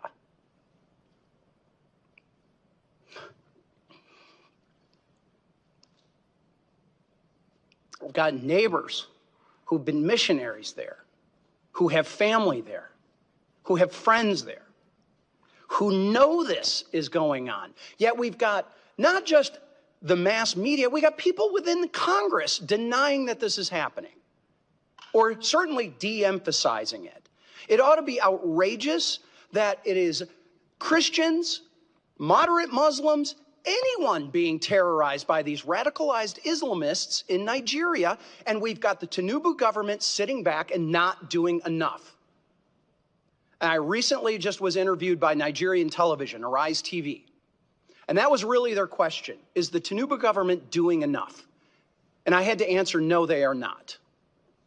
And I do not understand how a delegation can come here to the United States and downplay and come up with all of these other excuses as to why this is allowed to happen. It should be rejected and should be called out for what it is. And I've got a couple of other questions that my time has expired that I'm going to have to go and ask for them in written responses. But one of them I need to highlight is in Benue State, there's 1.4 million people who are considered internally displaced. Understanding that the administration has supported refugee assistance in dozens of other countries since taking office, what humanitarian assistance support are you providing or plan to provide to the IDPs in Benue and Taraba states, where many of those Christian communities reside? And I'll have to take the answer in writing. And Mr. Chairman, with your indulgence, just to show the breadth of this, I want to submit for the record remarks from the chairman of the Financial Services Committee, French Hill from Arkansas, who also serves on the House Permanent Select Committee on Intelligence, the Intel Committee. and I serve as vice chair of the Committee of Financial Services. This is where many of those sanctions originate and the enforcement. And I will say this, sanctions are only as good as your willingness to enforce them. And as the chairman has pointed out, there are ways to get out of those sanctions, and that's through correct your behavior. So with that, Mr. Chairman, I'd like to submit the letter. Thank you. And with that, I yield back. Chair recognizes Mr. Jackson. Thank you, Chairman Smith. Thank you, Ranking Member Jacobs, and the distinguished members of the subcommittee. Thank you for convening this critical hearing. The crisis in Nigeria demands our clear-eyed attention, not political exploitation. I'd like to thank our esteemed panelists that have taken the time to come before us today. Thank you for your work on Africa on the ground, and at least one of you brings that experience. However, I must express my shock and, if you will, a bit of outrage that we are not putting into these top positions people who are directly from and represent the culture and the lived experiences of the African people. Currently, we still have unfulfilled positions that are very important, which demonstrates this administration's lack of sincerity towards moving us towards more dialogue as opposed to destruction. The Assistant Secretary for African Affairs has not been appointed or even nominated. The Senior Director for Africa at the NSC has not been appointed or directed for Middle East and African affairs. I've had the honor of traveling to Nigeria now for 4 decades and meeting with Nigerians in the diaspora for decades as well. They are unequivocally some of the most tolerant, productive, and loving people that you will ever meet. We are speaking today about a nation of extraordinary promise and complexity, a country of nearly 240 million people, home to 250 ethnic groups and 2 major religions, Christianity and Islam, that have coexisted and built a society together for generations. The idea that this nation is simply engaged in a one-sided religious war, I believe, is a dangerous fiction. The current government, led by President Tinubu, a Muslim married to an ordained Christian minister, reflects this complexity. Out of the 9 top security chiefs, 5 are Christians, including the Chief of Defense Staff and the head of the Air Force. Nigeria is a diverse, complex democracy, and we must treat it as such. The suffering in Nigeria is immense. The insecurity is a major issue for all Nigerians. We must stand firmly with every victim and survivor. Violence against any person of faith is unacceptable. With approximately 8,000 civilians of all faiths killed so far this year, the pain felt by Christians and Muslim communities alike deserve our compassion and, again, not our exploitation. The truth is that Nigeria's wave of violence stems from a complex mix of ethnic, economic, external, and religious tensions. Boko Haram and other extremist groups have killed both Christians and Muslims indiscriminately. Communities across Nigeria, from farmers in Plateau State to herders in the north, have suffered unspeakable, staggering losses. To simplify this tragedy by calling it solely a Christian genocide, I believe ignores the full, difficult truth and the suffering of all Nigerians. Therefore, the answer, I believe, is not and will never be American bombs or boots on the ground. We have not given diplomacy an exhaustive chance. I have previously denounced the threat to deploy U.S. troops to Nigeria, calling it a dangerous overreach that risks reigniting colonial-era patterns of intervention on the African continent. We cannot allow the sudden interest in Nigeria's internal conflict to be a pretext for military action when this same impulse was absent in the Sudan, in the DRC, or the Central African Republic. Furthermore, we must address the sheer hypocrisy of a military-first approach when non-military support has been repeatedly undermined. As the New York Times' Nicholas Kristof has rightly stated, Trump aid cuts kill more Christians than jihadists. Deep cuts to the USAID program and global food and health programs have severely limited America's ability to provide the kind of non-military support that was estimated to be saving the lives of more than 250,000 Nigerians each year. When you defund USAID and shut down peace-building initiatives, you leave communities vulnerable. You don't stabilize Africa with missiles. You stabilize it with schools, with clean water, with economic opportunity, with true partnership. The path to peace in Nigeria must come through dialogue, development, and dignity, not denomination. America should be a partner in healing, not a hammer looking for a nail. I urge this subcommittee to prioritize a diplomacy-first approach, fully fund our humanitarian aid and peace-building initiatives, and work with the Nigerian government to eliminate terrorist, criminal groups, securing a safer and more stable future for all Nigerians. Thank you, Mr. Chairman. I look forward to the testimony. I yield back. Thank you very much. Who's next? Oh, Mr. Fine. The chair recognizes Mr. Fine. Thank you, Mr. Chairman, and thank you for allowing me to participate today. You know, as I thought about what I would talk about today, I thought of a flag that I saw flown on October 7th, 2023. It said, "First we come for the Saturday people, tomorrow we come for the Sunday people." And as we have this hearing today, I ask myself, how many countries are we going to allow this to happen in until we take it seriously? On October 7th, 2023, people yelling Allahu Akbar attempted to genocide the Jews. A few months ago, people yelling Allahu Akbar attempted to genocide the Druze in Syria. And here we are talking today about another group of people yelling Allahu Akbar trying to genocide Christians. How many countries are we going to have this happen to? How often are we going to allow this to be whitewashed and both siderists until we acknowledge that we have a serious problem that we have out there? You know, I want to thank President Trump for doing this.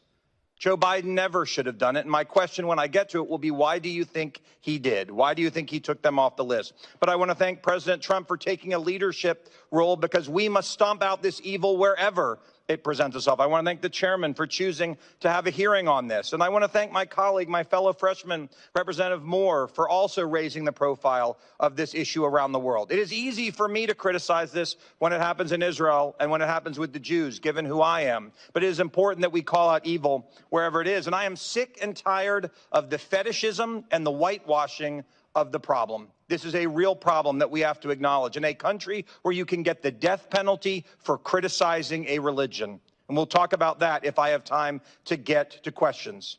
That is not okay. That is not acceptable. That is not a value that America should ever stand by and allow. We are allowed to have whatever opinions we want in this country, no matter how reprehensible they may be. We should demand that from others if they wish for our aid and assistance. But what I'm most tired of is the delusional belief that if we all just sit down around some sort of hypothetical drum circle, as I heard earlier, that we can resolve our differences. People are being killed, and it requires people to stand up and use force to keep them and to make them safe. I'd like to ask the ambassador, since 2009, it's believed 19,000 Christian churches have been destroyed.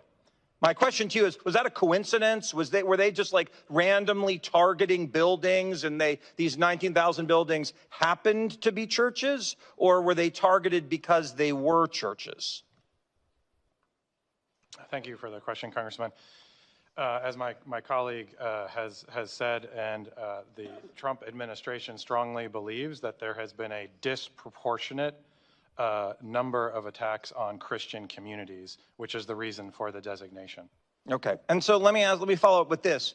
Why do you think Joe Biden decided, given this was going on, we're all good, we're taking this away, everything's going to be fine now? What led to this delusional strategy that led to the deaths of Christian people? I can't speak to that decision. What do you think? I would say that there was probably a discussion around strategic interests, but the performance did not achieve the result intended, which is why this administration has made a decision that we need to see more performance in this area in terms of security for all Nigerians, but especially to tackle this particular problem. Okay. I'd like to ask Mr. McGee a question. What is the administration's position, and how strongly have you encouraged the Nigerian government as it relates to blasphemy laws?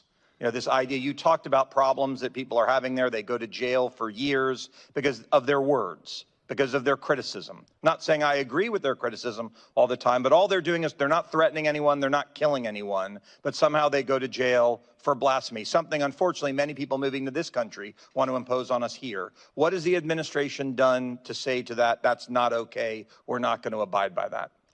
So it is unacceptable in a free and democratic society to have blasphemy laws, period. They are not only imposing on somebody's free speech, but they're also imposing on their right to practice their own religion freely. And when blasphemy laws are used as a tool by the mob, or bandits, whatever you want to call them, to attack Christians, it shows that blasphemy laws are a problem per se. It's one of the reasons, one of the many reasons why the Trump administration opposes these laws, and it's one of the reasons why Nigeria is on the CPC list, because these Sharia laws are being used as a bludgeon against Christians oftentimes. Well, I want to thank you both for being here, and I will close by thanking President Trump for being willing to go after Muslim terror wherever it rears its ugly head around the world. Thank you, Mr. Chairman. I yield back. Thank you, Mr. Fine. Dr. McCormick. Thank you, Mr. Chair, and thank you for having this hearing. Africa is an area of particular concern to myself, a person who's been deployed there a couple times on Marine Expeditionary Units, seen some horrible things. It was interesting to me when one of the caucuses here in this august House claimed that President Bush waited too long to go into a certain country to secure the capital of Liberia after a presidential exile because he didn't give a damn about Africans. Meanwhile, we stood by during the Clinton administration in '94 when I was in Entebbe, Uganda, waiting to go into Rwanda, while about 1 million people were killed in very similar fashion to what's happening right now. People being hacked to death with machetes. I've seen some very graphic things of what's going on right now. People literally being dismembered by machetes. People digging their own graves and literally being just summarily executed. And yet the right thing to do is to continue with the diplomacy that's resulted in this all along to take them off the CPC. And this idea that this ever went away is ridiculous. We're right now considering selling arms to them, one of the most advanced attack helicopters, the AH-1 Whiskey, the Viper, or actually it's a Zulu. I'm very concerned with how that's going to be deployed and against whom. We've seen the integration of very, very radical people inside of the government agencies themselves. And we've seen this in Afghanistan. When I was in Afghanistan, we saw the same thing, where the bad actors actually get inside of the government agencies and turn upon their own people. Very concerning. We saw Tigran Gambarian, one of my constituents, taken hostage by the Nigerian government and held hostage for several months because of some business dispute they had with somebody in America. Bad acting on the Nigerian government's behalf. Now, you talked about, I'm going to quote you on high-level things, Mr. McGee, high-level meetings, what the next step would be, a lot more. But I'm asking for specifics at this point because I've never seen generalities ever result in anything that's been of consequence. What can we do on the by an international community, whether it be from the transnation in Africa or through the international community, through the UN, which I've seen be highly ineffective in the past, but what can we do of quantity and quality that's actually going to make a difference in Africa because we haven't been doing it? What specifically, not generalities? Can you give me those answers between the two of you? Sir, just a clarification, please. Across all of Africa or specifically in Specifically in Nigeria, but all of Africa can actually contribute to solving this problem. We can use several countries to help us out with this. We don't have to be the only force to be.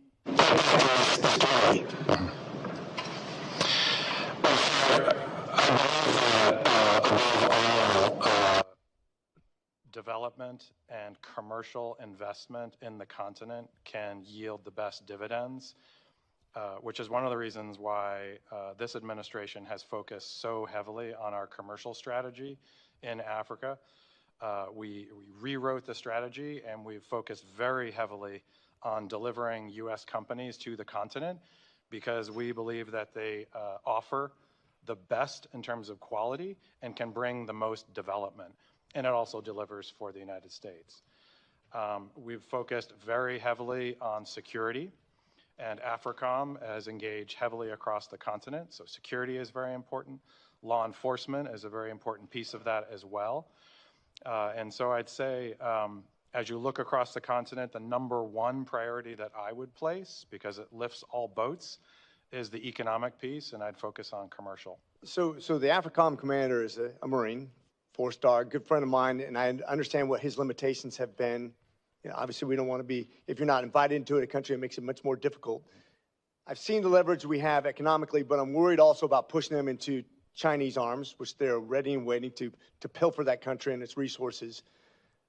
What about how we deal with the international community coming in there and stabilizing it in a military fashion so that we can actually stop the violence? Because it doesn't seem like the government's being effective in that at all. The new AFRICOM commander, General Anderson, it's good to hear that is a colleague of yours, is highly capable, as you know, Special Forces. He's brought a lot of focus to the continent and how he would like to work with African governments, including Nigeria, on sharing information and on achieving better outcomes on the security side of the equation. And so he's been very, very engaged, and I believe will achieve results in terms of security on the continent. Okay. I'm just going to once again get back to the senator point that wasn't really addressed, but I hope is addressed. Yes, we need that financial leverage on them, and I think they will pay attention to that. We have their attention, but it's not finishing the race. We need to bring the international community on board to solve this in very tangible assets, because the violence is real, it's not stopping, and Nigeria does not seem to be taking this seriously. Thank you. With that, I yield. Thank you very much, Dr. McCormick. Mr. Oshatsky. Thank you very much, Mr. Chairman, and to our ranking member Jacobs, and to all our witnesses. Ambassador Pratt, thank you for your many years of service to our country. I'll just open by saying I am a man of deep faith. Jesus Christ is my Lord and Savior. I have no problem sharing that. I am also troubled by the state of religious freedom in Nigeria and around the world. So I want to be clear up front, violence against Christians in Nigeria is a serious issue. Christians are being massacred and communities are living in constant fear. But this suffering is not just confined to one religious group. Masad Boulos, President Trump's own senior advisor for Africa, recently said, quote, "People are suffering from all sorts of backgrounds. This is not specifically targeted at one group or other. Terrorism has no color and no religion and no tribe." President Trump's own senior advisor. Muslims and Christians alike have lived under the constant threat of extremist groups like Boko Haram and ISIS West Africa for far too long. And so the real story here for me is not about Nigeria's intent at the institutional level to persecute people based on faith. Instead, it's really an issue of capacity. The Nigerian government lacks the means to protect communities against groups that kill indiscriminately. To be clear, this does not abdicate the Nigerian government from responsibility. A government's duty is to protect its people, and when there's a failure to do so, whether that's neglect or corruption or governance, leaders must be held accountable. But capacity within Nigerian institutions maintain peace is a real question, and we should be asking what the U.S. is doing to help Nigeria build that capacity. Are we offering real partnerships or just threatening airstrikes and sanctions? Or instead, are we thinking about technical support, training, and investment in the institutions that prevent violence in the first place? So let's work together to fix what is broken, and I appreciate the ranking member for opening up this hearing with additional support options, and I want to thank, again, the chairman for convening this. On the issue of capacity, Ambassador Pratt, you've said that Nigeria needs to do more. If they don't have the capacity to do more, we should help with that. And so I want to know, I guess my question there is, does the State Department assess that the Nigerian government has the capacity to protect Christians and other religious groups from extremist violence?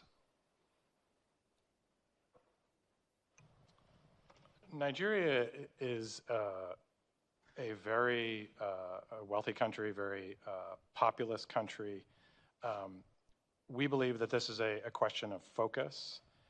There is a security problem in Nigeria, a very serious one, that we are trying to help the country address. And we have brought tools to the table in terms of U.S. programs and assistance. In particular, on the issue we're discussing today, we would like to see more focus on that particular issue, in addition to addressing the larger security question that you referred to. Okay, I look forward to working with you on that. One other issue that's important to me is youth and youth development. The U.S. Commission on International Religious Freedom's 2025 annual report recommended broad support for Nigerian civil society organizations. The U.S. has historically done that. A State Department-funded program in northeast Nigeria called Nigerian Youth Care brought together Christian and Muslim youth leaders to promote dialogue between those two communities. These programs provided Nigerian youth with mentorship and training on how to bridge religious divides. Unfortunately, that program was disrupted for months because of stop work orders, and the State Department did not grant the implementer an extension of the project at the end of the fiscal year. To either the ambassador or Mr. McGee, can you explain why this project did not receive a no-cost extension at the end of the year? And would you recommend to the Secretary to reinstitute this program to reduce violence and promote that interfaith dialogue? Thank you for your question, Representative. As I said earlier, the United States is by far the most generous country with our foreign aid, and we plan to still be the most generous country with our foreign aid, as Secretary Rubio has said.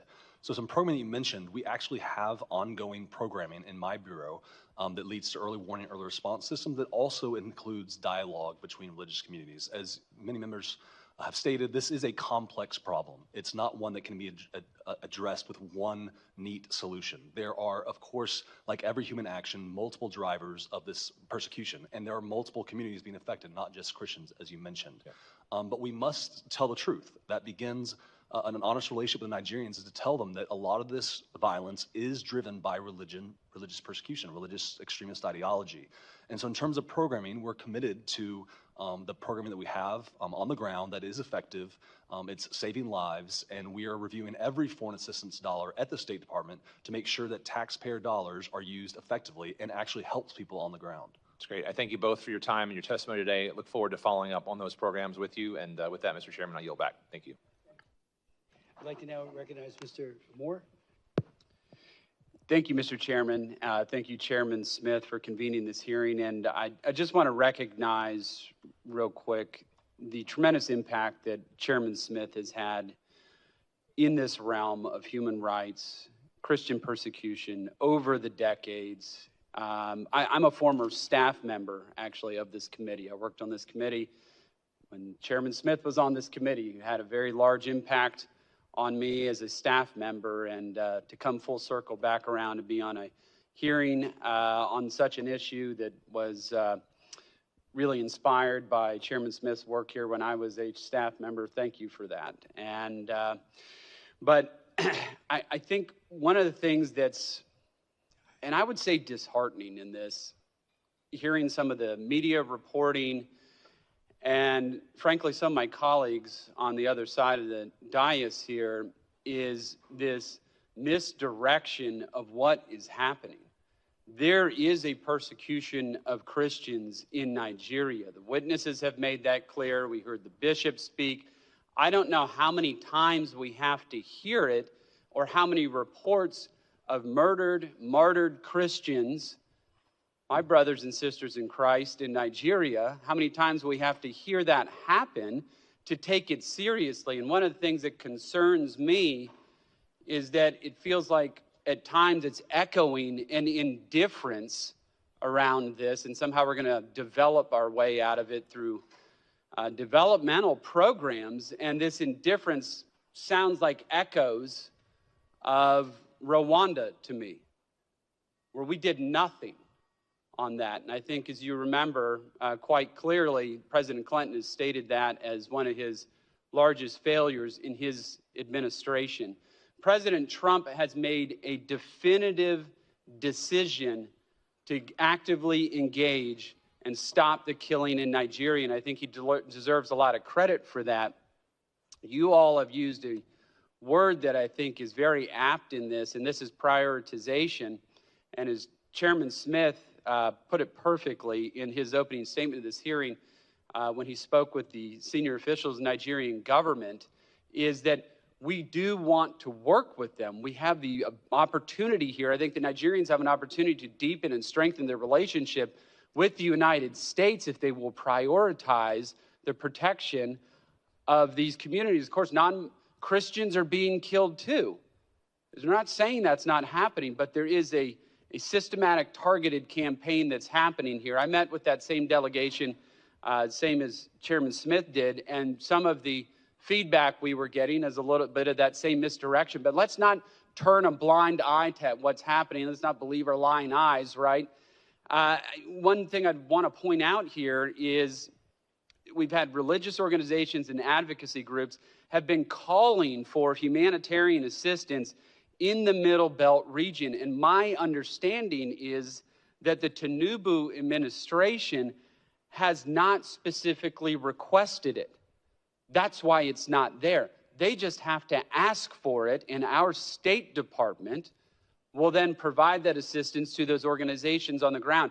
That is a perfect example of prioritization and indifference to what is happening here. So that would be a great, to use your department's term, confidence building measure on the part of the Tinubu government in this, if they are serious about this. Because I can promise you President Trump is. He is very serious about this. A question that I have for you is, the Nigerian Constitution prohibits the ownership of firearms. But somehow, these Fulani militants operating in the Middle Belt of region of the country, they're all armed. And we're not talking about ISIS, we're not talking about Boko Haram. Why hasn't there been some type of move or campaign by the Nigerian government to disarm these militants that are operating there, where we're seeing a lot of this killing that is coming from them? They have access to AK-47s and other small arms to slaughter Christians. Is this something that you've been talking to the Nigerian government about? Because I think it would actually have a serious impact, and it is something that I raised with the Nigerian government officials when we met with them. Thank you. Thank you, Representative Moore, and thank you also for your service on this task force that will be providing recommendations in your meetings with the Nigerian officials. Appreciate that. I think that this is an excellent suggestion as part of the strategy that we are putting together, in particular to talk about the policing aspect of this and what is happening in the Middle Belt, so that we can focus resources and have specific recommendations on actions that the Nigerian government can take. I very much appreciate that suggestion. Yeah, it just seems to make all the sense in the world to me. It's like, here we are. I mean, I understand we're not going to get like ISIS to lay their arms down. That's probably more of a kinetic option there that's going to result in their arms no longer being brought up in anger against Christians. But in any event, this seems to be something that, obviously, I'm not saying it's easy, but it is something that they should be doing, they should be looking at. And while I got just a couple seconds left, I would urge the Nigerian government to take a look at pardoning Sunday Jackson, who is an individual who was fighting for his own life, defending his life against one of these Fulani militants. That Fulani militant lost his life in that struggle, and now that person, Sunday Jackson, is facing the death penalty. Now, where's the justice in that? Where is the justice in that? And all these Fulani militants are breaking the law. They are breaking Nigerian law. And so this Sunday Jackson disarms this person with a knife, protects his own life. He's going to prison and now faces the death penalty. And Fulani militants just roaming bands of them with AK-47s, and that's no problem. You are so right about this question of prioritization. I know I'm over time, Mr. Chairman, but I appreciate the time. Thank you so much, Mr. Moore, for your leadership, and do appreciate everybody. Mr. Stutzman. Well, thank you, Mr. Chairman, and thank you for your leadership on not only this issue, but so many other issues related to life and to religious freedom. I want to thank the ranking chairman as well, and appreciate the witnesses for being here. You know, before I begin, I just think it's really important to recognize that, you know, what is happening in Nigeria, it's not unique, and that's why religious freedom really matters. It's the core foundation of our Constitution. I mean, I would argue that you can't have economic freedom if you don't have religious freedom. Been doing some work with the new administration and the changes that are happening in the Middle East and Syria. And, you know, Syria is a very diverse country, and it's so critical for them to have religious freedom and respect. It goes both ways. And I think it's really important, and I think could have a huge impact if Christians and Muslims and Jews and, you know, name all of the religions, if we would all stand together and condemn violence, condemn this sort of violence that's happening in Nigeria, condemn the violence that's happening in Soweto in Syria against the Druze and against the Christians and against those that, you know, would push back. I appreciate President Trump, who I believe is the strongest diplomat, he's the strongest negotiator, and especially when it comes to religious freedom. He's been willing to call it out around the world. And so we have this opportunity as Americans to really push the importance of respecting religious freedom and it really being part of the fabric of every country. It's also important for us here at home. I mean, you know, not only is religious freedom important around the world, but it's really important for us here at home. I mean, the last thing we want to see is threats to religious liberty in the United States. We need to be the example, and rather than just looking at others. I mean, we have, of course, a very strong, diverse nation as well. One of the things I want to ask and get to is we talked a lot about the tools that the administration has.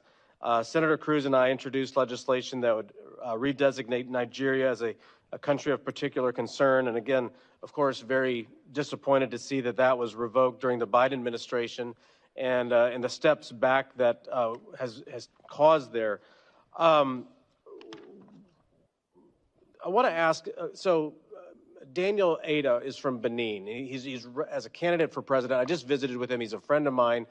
I was asking him, since Benin is right next door to Nigeria, what are we seeing in the surrounding areas? Are we seeing some of the same attacks and atrocities in other countries? And is there any sort of coalition?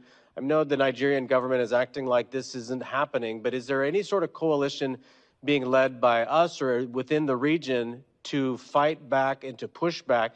You know, I appreciate Mr. Moore's comments about disarming the jihadists and those who are attacking, but is there any discussion about arming the innocent as well, as in making sure that they have the ability to defend themselves with their local law enforcement and is local law enforcement working for them?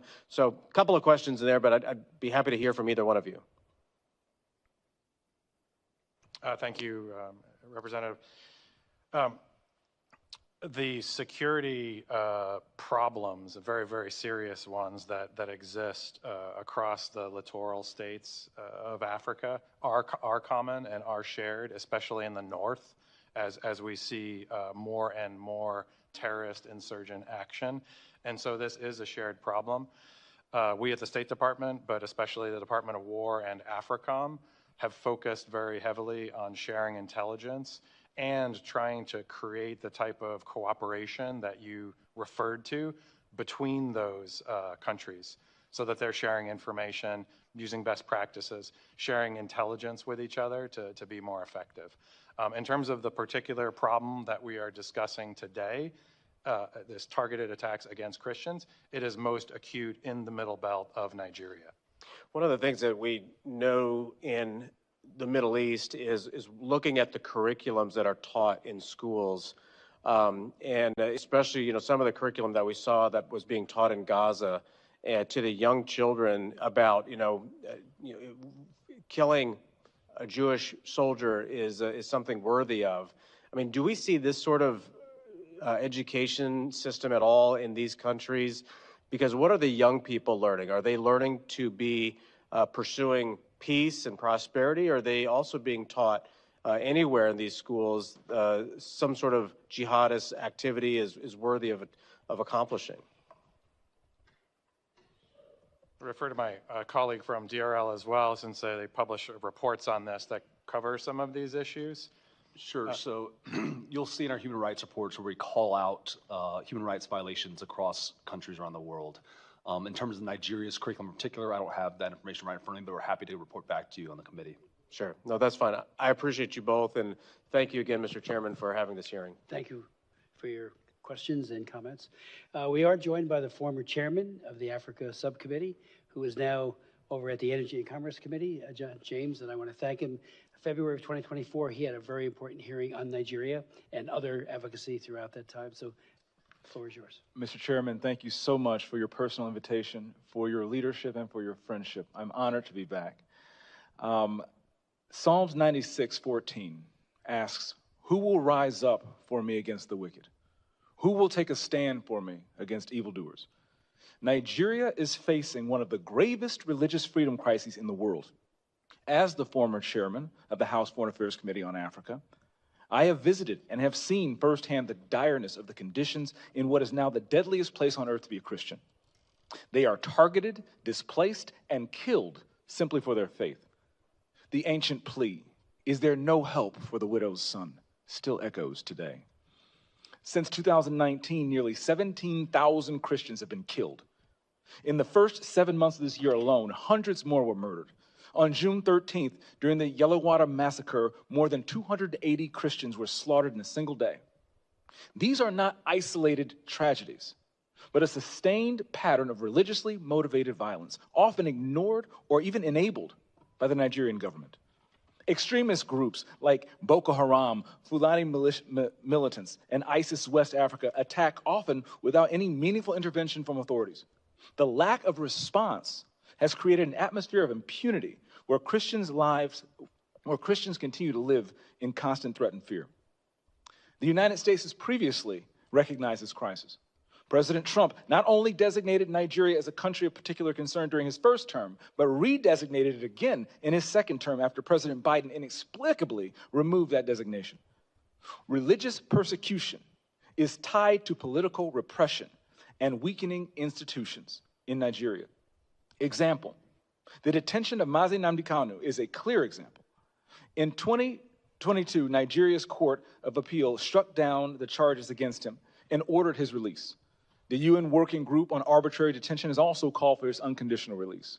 Yet he remains in solitary confinement, in deteriorating health, and recently had to represent himself in court. Nigeria has signaled that the law is optional and targeting Christians is fair game. Just hours ago this morning, despite the pleas and cries of the Nigerian people and many Nigerian lawmakers, Mazi Nnamdi Kanu was convicted on all charges. For fiscal year 2025, the U.S. has requested nearly $8 billion for sub-Saharan Africa. But when Americans see political prisoners, judicial defiance, and the slaughter of Christians, they understandably ask as they meet their own struggles, why should our tax dollars support governments that refuse to protect their own people? Is our aid aiding a genocide? Nigeria is a nation of tremendous potential, but that potential is being choked out by violent persecution of its Christian population. No country can build a stable future where churches are burned, believers are killed, and communities live in fear.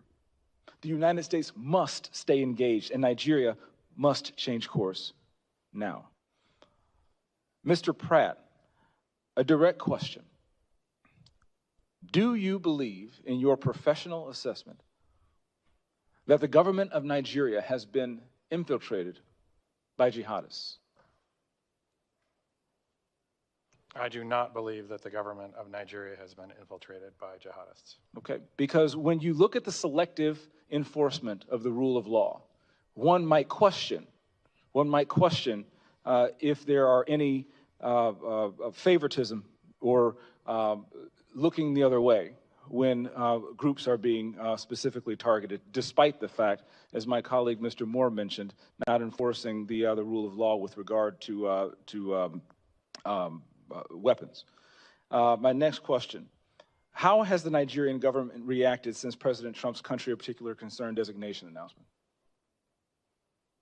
They have taken the designation very seriously. There is a senior delegation here now. They will meet with the most senior officials of the U.S. government this week, and we have already demarched the government in Abuja and here in Washington on the action plan, and I can say that the results so far have been positive in terms of cooperation. The Nigerian government needs to do more to address this issue themselves, but what measures are being taken to assist Nigeria to increase its focus on persecution, particularly in the Middle Belt? Yeah, so thank you for your question, Congressman James. As you mentioned, the Middle Belt is a particular concern. That's where Christians, you mentioned Yalawada, where 250 or 280 Christians were killed, massacred. They were targeted because they were Christians. Churches have been burned there. There have been internally displaced people there. And so we're reviewing all options at the State Department, including Chairman Smith, you mentioned in our bureau, we have Global Magnitsky Act sanctions. We have other tools at our disposal as well to make sure that Nigeria, the Nigerian government gets the message that we are serious about the persecution of Christians and other communities as well, but particularly Christians right now who are suffering disproportionately in the Middle Belt. Thank you for your answer, Mr. Chairman. Thank you for having me again. God bless you, and good luck. I'm here for you. Thank you so very much, Chairman James, and thank you again for your great service. I'd like to, between the ranking member and I, we're both going to ask one more question and then go to our next panel. I would like to yield mine to my good friend, Mr. Huzenga, who asked a very serious question about the IDPs in Benue, and if there's any answer that you wanted to give and the tyranny of the clock precluded that, please feel free to do so, and then I'll yield to my friend and colleague. Thank you, Mr. Chairman. I appreciate you yielding to me, and I think you saw my passion on this earlier, but there are serious issues, and part of that interview from Arise TV, one of the other questions to me was, well, doesn't the CPC damage Nigeria economically in a way that is going to disincentivize economic growth and foreign companies coming into the country? And my answer to them was actually, I think the current state of violence is as much a deterrent of a foreign company or a U.S. company coming into Nigeria. And I know the goal of the CPC is to correct behavior, but could you explain a little bit exactly what you would expect to see out of a CPC and what sort of changes it might bring? And then I want to address the 1.4 million who are considered the internally displaced people, IDPs, in Benue, and what the game plan would be to provide the IDPs in Benue and Taraba, what sort of assistance they can depend on from the U.S. Thank you very much, Representative. This CPC designation, we hope, will focus the energy of the government of Nigeria, as well as our own government here, on all of the tools that we have available. And so by setting up this task force that I referred to and looking at all of the types of assistance that we can bring to bear, but more importantly, what the government of Nigeria can do to own this problem and improve security for all Nigerians, but in particular, tackle this problem that we're talking about. But they have to admit there's a problem first, right? Okay, and I think that's been one of my concerns is I have not seen an actual admission to this being a problem. It's been given excuses and veneers of a lot of other issues that get parroted both here and in the media. Can you talk about the displaced persons and the help that they could be expecting? On displaced persons, we do have programs that address this, and we want to make that part of the action plan that we are working on. My colleague from DRL may want to provide more in particular on IDPs.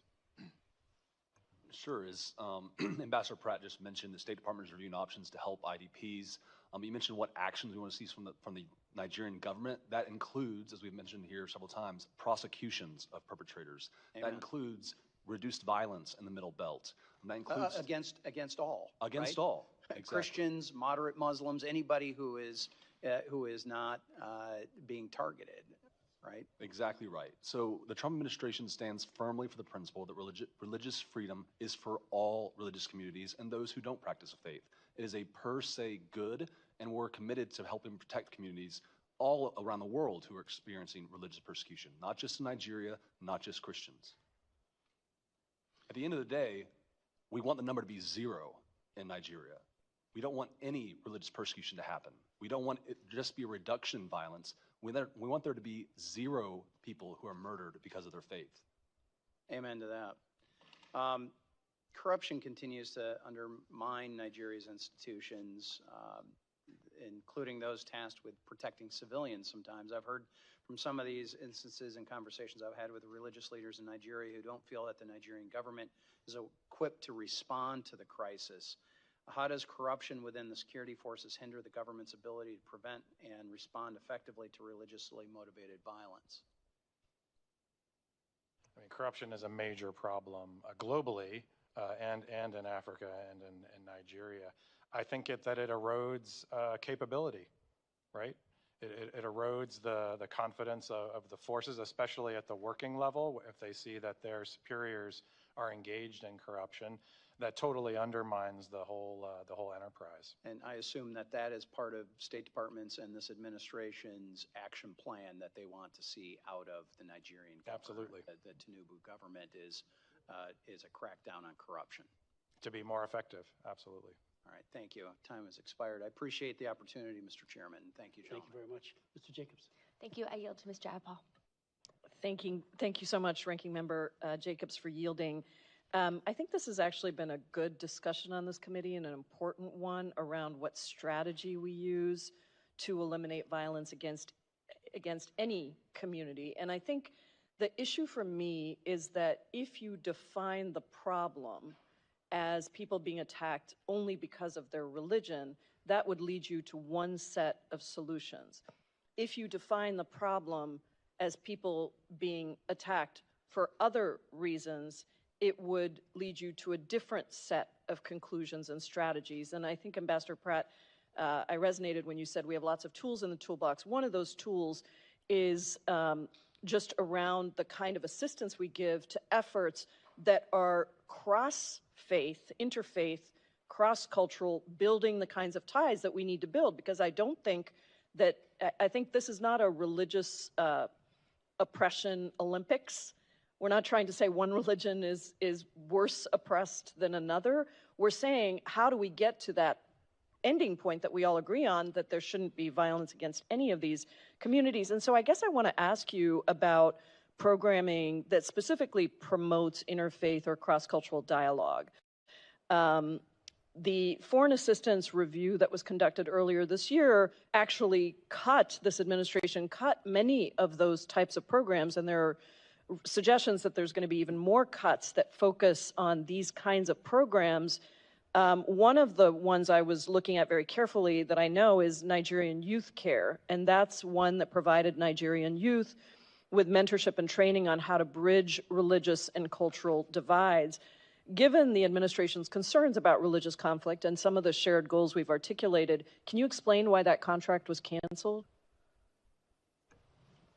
Thank you for your question, Representative. So there is ongoing programming in Nigeria that addresses some of the issues that you've raised. Our early warning, early response programs, for instance, also have kind of an interfaith dialogue built into them. We've seen great success from people who have experienced the program, saying that they have increased, they've seen greater tolerance amongst their communities, et cetera, et cetera. So we have effective programming. Broadly, in terms of foreign assistance, the Trump administration is reviewing every foreign assistance dollar, not to cut, but to make it more effective. We've reprioritized, we've reshaped foreign assistance in a way not to eliminate foreign assistance, but to make it more strategic.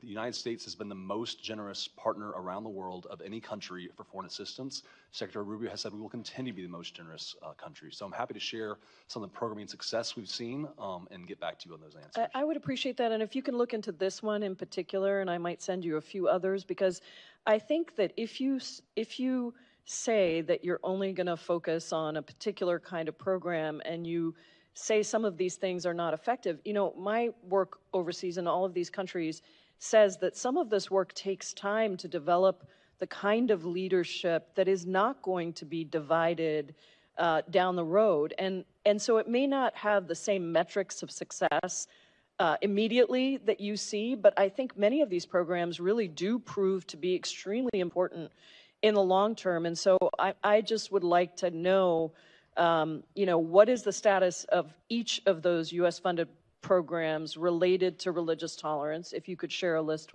of that with me, I would really appreciate it. And what new assistance programs should we expect that the administration, maybe you can speak to this part, that the administration is going to promote? That's the second part of the question. And then the third part of the question for you is, I am concerned about some of the reports I'm hearing that certain programs are just going to be cut because they focus on particular communities, or they, are framed in a way that somehow is part of a some sham DEI initiative. And so maybe you could speak to those last two and get me the list of the first one. Sure. So I'm happy to follow up with the committee on specific program we have across Africa. The administration is committed to using its foreign assistance effectively and strategically, and gets the most bang for its buck for American taxpayers, because ultimately we're responsible to the American taxpayers. So in terms of programming, I'm happy to get you the specific answers that you're looking for. In terms of the other questions you raised about specific communities being having greater assistance, I forget how you phrased it, more targeted programs. We want religious freedom for all communities, full stop. We don't want religious freedom for some communities. We want religious freedom for all religious communities, including those who don't practice faith. We think it's a violation of a moral law that somebody is killed because of their faith. We see that happening in all parts of the world, and the Trump administration is committed to helping countries take ownership of their own issues and actually go after people who persecute Christians and Muslims and people of all faiths, and actually shift the responsibility to where we want to help partner with these countries, but at the end of the day, the countries themselves have an obligation to protect religious freedom in their countries. And I agree with you on what you said. I just would say I'd like to see the data that backs up what you're saying, and why certain programs that seem very much in line with what you're saying are being canceled. So I appreciate your attention to this, and we'll follow up. Thank you, Mr. Chairman. Thank you, Ranking Member. Thank you. Thank you both for your testimonies, but above all for your leadership. It's extraordinary. And so thank you, and we'll move on to our second panel. Thank you. I'd like to now welcome to the witness table. And we will show a very short video that was just taped yesterday from Mrs. Akpen, I should say, a survivor of the Yellowwater massacre. She lost 5 of her children, and it's just one example of the incredible heartbreak of being slaughtered because she's a Christian, because her family was a Christian. And that'll be showing in 1 second. But if our witnesses could come to the table.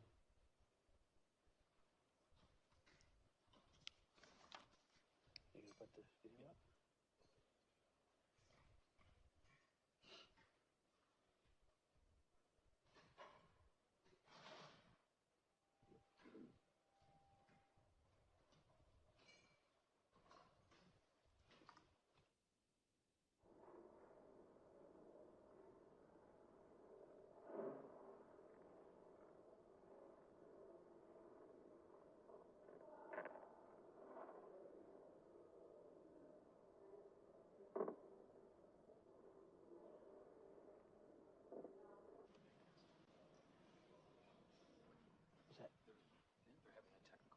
Okay.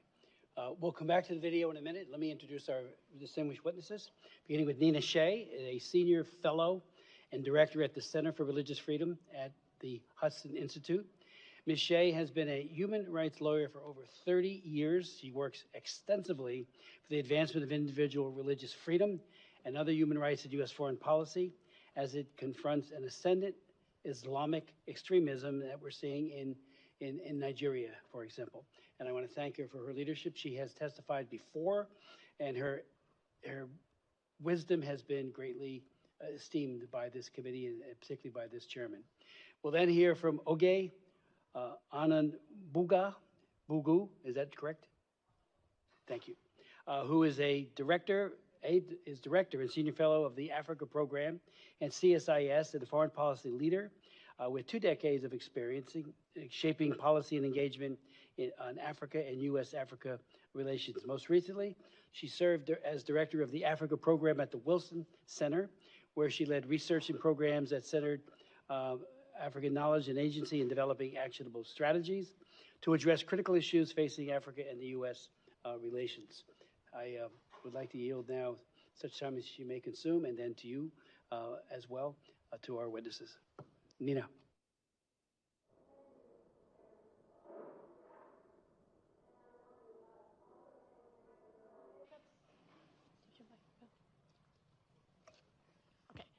Thank you, Mr. Chairman. Thank you, Ranking Member Jacobs and members of the committee for holding this very important hearing. The debate about CPC designation for Nigeria began in earnest in Washington last spring after you, Mr. Chairman, had introduced a resolution that urged CPC designation for Nigeria, as you had previously done in 22, and when this subcommittee held a pivotal hearing on the case for Nigeria's CPC designation last March. Thankfully, President Trump listened, and he made his decision based on two criteria. One, under the International Religious Freedom Act, that these were severe violations of religious freedom, and that the government of Nigeria, President Tinubu, was either actively engaged or tolerating these violations. Those are the criteria of the IRF Act. So Nigeria's multifaceted terror problem that has had a devastating impact on both Muslims and Christians alike is well known, but the long overlooked persecution of Nigeria's Middle Belt Christians by Fulani jihadi militias finally got Washington's attention when that March hearing was held, and Bishop Anagbe testified. The bishop gave startling firsthand testimony that described frequent raids on farmlands of his Makurdi diocese by armed Fulani Muslim herders who kill, rape, or kidnap residents, all the while shouting the jihadi battle cry, Allahu Akbar. Bishop Anagbe, who testified today as well, and I'm honored to be part of this hearing with him, related that 20 parishes in his diocese have been shut down because of these attacks.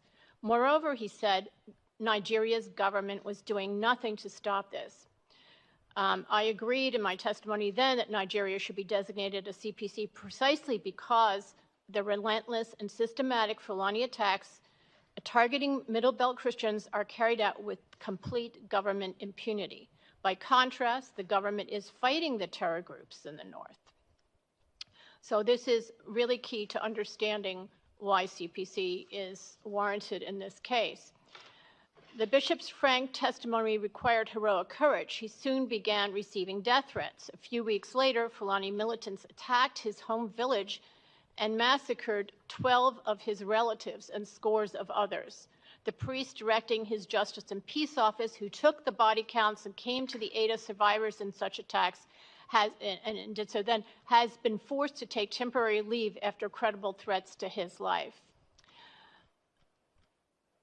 Mr. Chairman and White House, Mr. Chairman, you and White House officials who had met with Bishop Anagbe were appalled when you heard of this. The attack was part of the brutal pattern seen in hard-hit Benue and various other Middle Belt states, but it also raised the concern that this attack was in reprisal for his testimony to Congress, one organized not simply by nomadic herders, but by those in Nigeria who are close observers of Washington.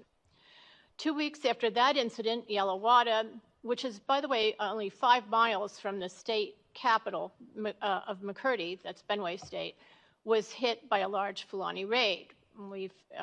Others have spoken about that. Over 270 Christians were murdered, and the victims included some who had been displaced from their hometowns by prior Fulani raids and had sought refuge in Yelawada because there's a military garrison there. The Nigerian troops there did not put up a fight against the dozens of, and it was only dozens, of Fulani attackers who swarmed in on motorcycles and some on foot, wielding assault rifles and machetes as their weapons. This has been going on for years, again with government impunity. Similar attacks are taking place elsewhere in the Middle Belt. To give one recent example, Catholic priest Father George Dogo told the outlet Truth Nigeria which is directed by former State Department official Douglas Burton, that 10 days ago in Taraba, Fulani militants stormed through a local government area, indiscriminately killing 20 people and burning and damaging homes and churches. A survivor, Christiana Joseph, a 33-year-old farmer from Amadu village, told Truth Nigeria that as she was preparing to go to early morning mass, a Fulani militia arrived on motorcycles and shot into her house. She is quoted stating, "They fired for about 5 minutes, shouting Allahu Akbar. When the gunfire stopped, I went inside and found my husband of 14 years, John Joseph, already dead." Survivor Samson Haruna also stated that attackers on motorcycles with AK assault rifles strafed houses in his neighboring village. He said, "My neighbors, David Bawa and Titus Gregory, lost 5 family members between them. My house was riddled with bullets." According to the Truth Nigeria report on this Taraba attack, quote, "The Fulani militants that attacked were led by warlord Alhaji Tukur, according to community leader Usa. Wakori Diocese Bishop Mark Nzukwen called the crisis overwhelming and said that 335 Catholic churches have been destroyed and more than 300,000 Catholics there have been displaced beginning in 2015. That's just in his diocese. According to the head of a local security consultancy, Fulani militants plan and stage their attacks from an abandoned resort now overgrown with vegetation called Damjuma Farm that the Fulani use as a cover for cattle grazing, he said. That's the head of this security agency. But that's just a smokescreen. And he commented that if the government wants to stop the attacks, they must clear out the terrorists from Danjuma farms. In a Daily Post Nigeria article, Reverend John Lekel, the director of social communications for the Wakori Diocese, that's the same diocese that I've been talking about, described the situation as devastating, revealing that many rural parishes have been abandoned following sustained assaults that have claimed multiple lives and destroyed entire villages. Bishop Nzukwen told the respected ACI Africa outlet last year that, quote, "If peace is restored, the region's rich agricultural landscape could provide a prosperous future for its residents. Instead," he said, "there is food scarcity because of these constant attacks." And there are countless reports like this across the Middle Belt. I mention this one because it shows that Abuja has failed to act even when the Fulani aggressors are identified and their base from which they launch repeated attacks are known. This represents not only a horrifying pattern of severe persecution by Fulanis targeting largely Christian areas, but also a shocking pattern of government tolerance of this persecution. I want to give one last example from Plateau State that occurred a month ago. The Reverend Ezekiel Dechomo of Plateau, who is the regional chairman of the Church of Christ in Nations, told journalist and Jos on October 24 that Islamic extremists have threatened to murder him from calling on the Nigerian and U.S. governments to help protect Christians against genocide. He told the Christian outlet Morning Star News, quote, "My life is in grave danger. Even as I speak, I am on the lookout for attacks. I no longer sleep with my eyes closed. I have been attacked before but escaped." The threats came after he appeared in a video on October 15, standing in a mass grave containing the remains of a dozen slain church members, reportedly killed by Fulani herders. And Mr. Chairman, there have been hundreds of priests and pastors killed in the last 15 years, targeted, not as the State Department reports that they were walking alone or unguarded on a road at night, but they've been attacked and killed in their rectories, homes, and inside their churches.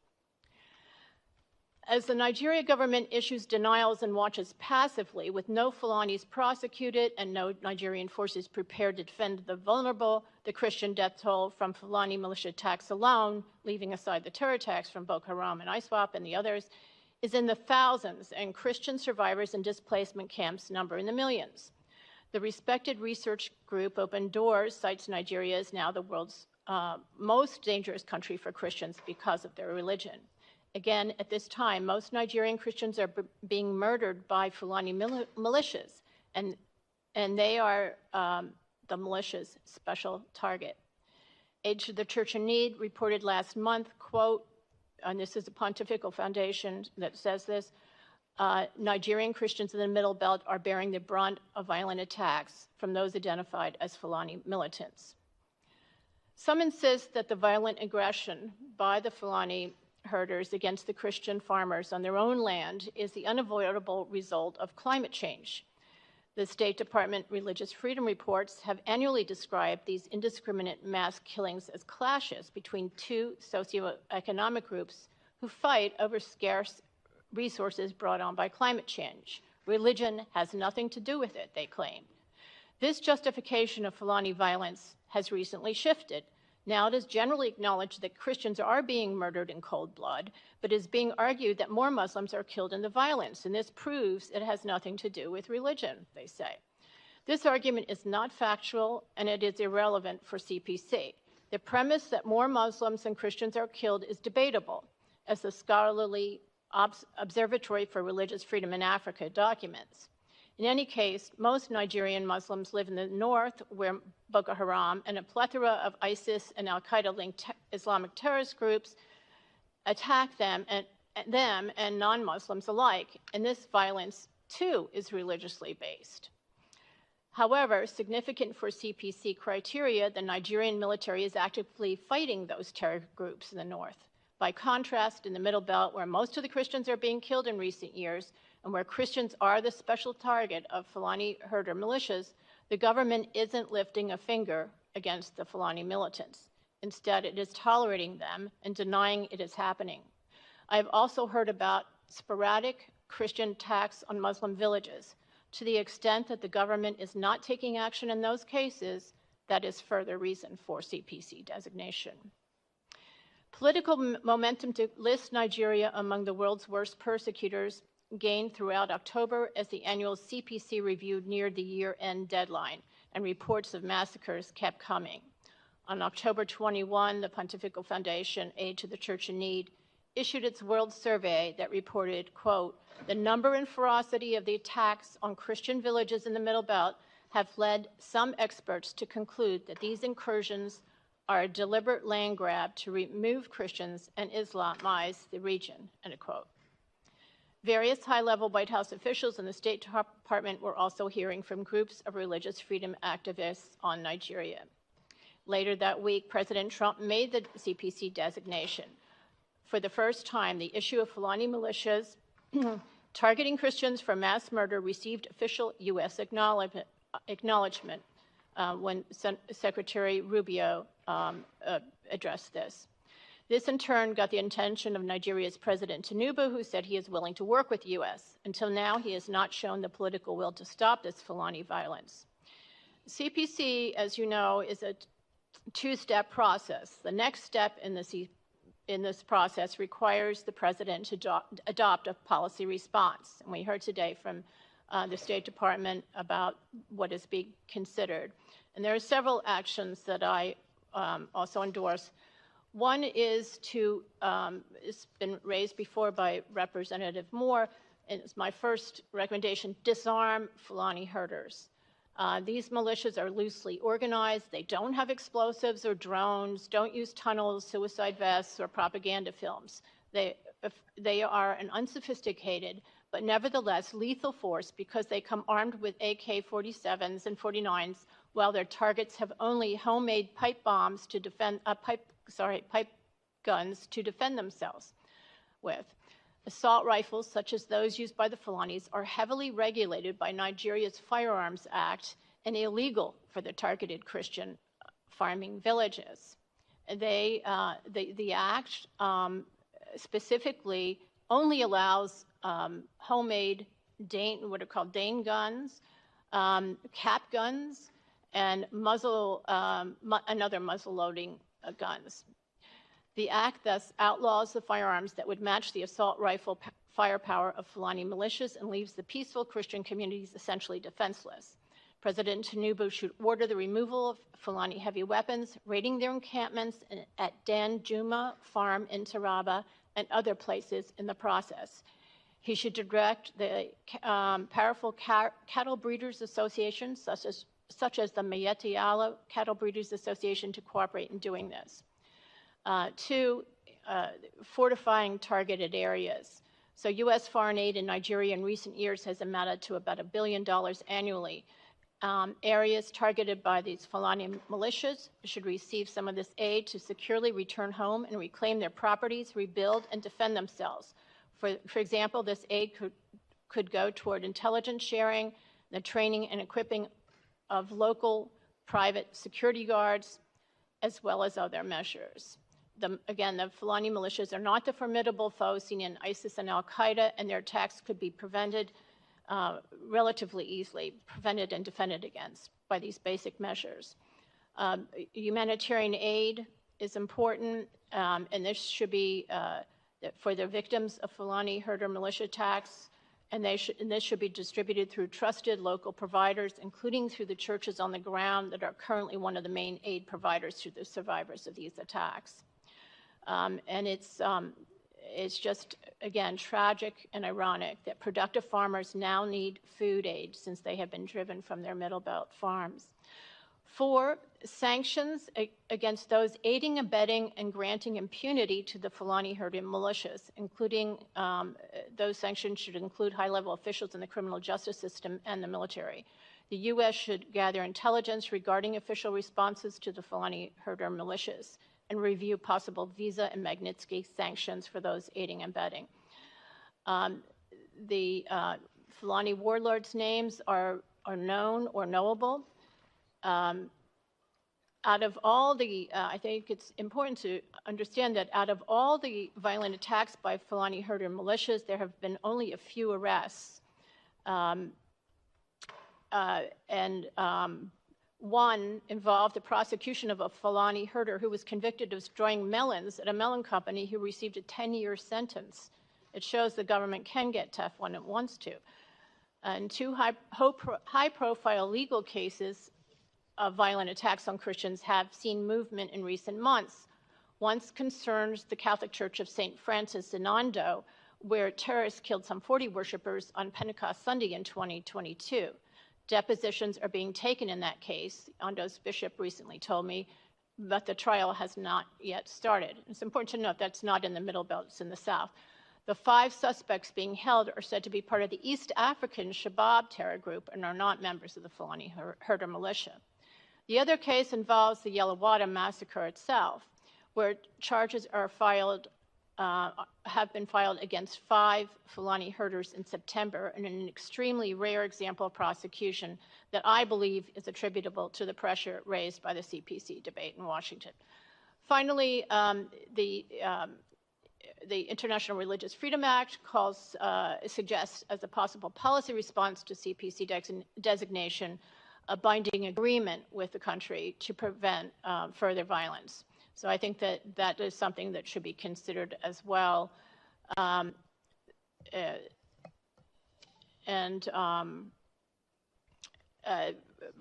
Unfortunately, President Tinubu hasn't shown the political will so far to direct the police and military action within his power. And he argues that because the police force is centralized under the Constitution, he is overwhelmed. He says that a constitutional amendment is required to give back policing power to the governors of the states, and that could take years. However, right now there exist legal ways he can shore up defenses within the targeted Christian areas. For example, decentralizing police commands internally, or empowering local guards, or deploying more mobile police units to states, and prioritizing referrals of state governor police orders for presidential review. So I suggest that the U.S. enter into a binding agreement with Nigeria to ensure this needed police protection against the Fulani militias. Since President Trump's CPC designation, I note some Nigerian officials, including generals of a force in the southern state of Ondo, who cite worries about securing Nigeria's wide open border, already asked for U.S. partnership in an effort to help, to quote, help flush out Fulani ethnic militia terrorists from the Southwest. Thank you. That Ms. Shea, thank you so very much for that very well thought out testimony. I mean, you have so much in there, and I'll go back and read it to pull out much of what you have just conveyed to the committee. So thank you for that. And I'd like now recognize our next witness, Ms. Anabugu. Thank you very much.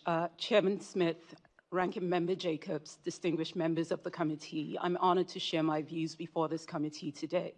Just want to state that CSIS does not take policy positions, so the views represented in this testimony are my own and not those of my employer.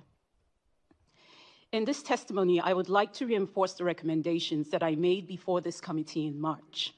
In addition, I would like to reflect on how this tenuous moment in U.S.-Nigeria relations provide an opportunity for both countries to work together to address the critical threats of jihadist violence and insecurity in Nigeria, and to develop a more strategic partnership. The United States and Nigeria have a complicated bilateral relationship with shared interest in counterterrorism and economic development. But this relationship is often marked by periods of friction. Nigeria wields significant continental and regional influence, but grapples with violent extremism and internal security. Nigeria's leadership in West Africa is crucial, and its ability to address its governance and security challenges will impact not only its future, but the wider region. Nigeria's instability stems from a key shortcoming. Despite 64 years of independence, it has yet to establish a national identity grounded in basic freedoms and dignity. Currently, ethnicity, religion, and language, rather than nationality, define the identity of its diverse population. Understanding the violence in Nigeria requires looking beyond its apparent religious and ethnic motivations. For me, growing up in Jos Plateau State, I've witnessed the impacts of these ongoing conflicts on vibrant communities. In addition, coming from a family involved in Christian missionary work, I recognize the shared faith between Christian communities in Nigeria's Middle Belt and those in the US, rooted in the history of American missionary efforts. However, a narrow narrative that reduces Nigeria's security situation to a single story and frames it solely as the persecution of Christians oversimplifies the issue. Religious and ethnic violence is driven more by governance failures and is worsened by hate speech and conspiracy theories rather than being just a singular conflict. Nigeria is facing multiple security crises due to religious extremism, banditry, criminality, resource competition, communal disputes, and separatist agitation. These issues are intertwined with history, poverty, and political contestation. The interplay between religion and politics in Nigeria is deep and complex. Leaders often romanticize the country's unity, but fail to foster it, as we saw in the divisive 2023 elections. As Nigeria approaches another national election in 2027, religion will once again continue to influence candidate selection, voter behavior, and campaign strategies. The Trump administration's claims that Nigeria is permitting targeted killings of Christians distracts from the broader issue of extremist violence and insecurity in the country. Since returning to civilian rule in 1999, Nigeria has been a major recipient of US security assistance, primarily aimed at counterterrorism. Despite this significant assistance, the extremist threat in Nigeria has worsened, expanding from the northeast, where Boko Haram has waged a 15-year insurgency, to the northwest, where so-called bandits are raiding villages. Most victims in both of these regions are Muslims. Since Boko Haram's emergence in 2009, Nigerian administrations, including the administration of President Tinubu, have struggled to improve security. And many Nigerians across the country acknowledge that the situation has only worsened in recent years. Therefore, narratives focusing solely on the killing of Christians often overlook Nigeria's broader insecurity and the fact that religion is usually a secondary factor in the violence. Recent violence in the Middle Belt predominantly affects Christian farming communities from various ethnic groups. Victims are mostly believed to be killed by Fulani herders who are primarily Muslims. But the killings aren't explicitly motivated by religious reasons. While some community members actually describe the violence in their communities as genocidal, they often emphasize that the underlying causes are ethnic and material, such as land grabs, rather than on religious differences alone. Nevertheless, the high level of insecurity across Nigeria has left many religious communities, including Christians, at risk. The failure to hold the perpetrators of these violent acts accountable has created both a sense of impunity among the attackers and a sense of grievance in the affected communities. Nigerian citizens have mixed reactions to the US redesignation of Nigeria as a country of particular concern. Many particular Christian groups welcome the attention, seeing it as a chance to push the Nigerian government to act against the violence. However, there are also concerns among many Nigerians, including Christians, that President Trump's threats of military action could also exacerbate existing political tensions. Public opinion surveys overall in Nigeria indicate a public consensus on the seriousness of the security challenges in the country, with many Nigerians valuing their diverse communities and believing in shared national unity over divisions. Now allow me to offer some concrete recommendations. First, to the United States government. It's important to engage deeply and broadly with communities across Nigeria. The US can play a constructive role, but it must avoid selective intervention and address the concerns of all Nigerians across all religions to prevent worsening sectarian divisions. Two, it's important to rethink reactive quick-win actions that may seem beneficial to Nigerians, but could have larger and far-reaching negative impacts. If the Trump administration proceeds with unilateral military action in Nigeria, it could endanger the Christians it aims to protect and worsens divisions along religious lines. Third, prioritize security governance to help tackle the violence. The US should reassess its security cooperation with Nigeria, focusing on building a program that prioritizes security governance and ties military support to tangible reforms. This renewed partnership should extend beyond military aid to include intelligence sharing, rule of law, and governance. 4, support local actors that are advancing inclusive peace and conflict resolution. Supporting moderate religious leaders and community networks in developing early warning systems can shift the focus from identity-based conflict to sustainable solutions. 5, work more with Nigeria's states and its growing city centers. The US government should decentralize its engagement with Nigeria by strengthening dialogue and support for receptive leaders at state and local levels, particularly in the Middle Belt, which is home to about 45 million people. The focus should be on local security to foster a safe environment for agriculture and manufacturing. This approach should integrate economic development with sustainable peace by addressing root causes of the conflict through economic revitalization, institutional reform, and business initiatives. Finally, for the US government, it is important to revive the US Congressional Bipartisan Caucus on Nigeria.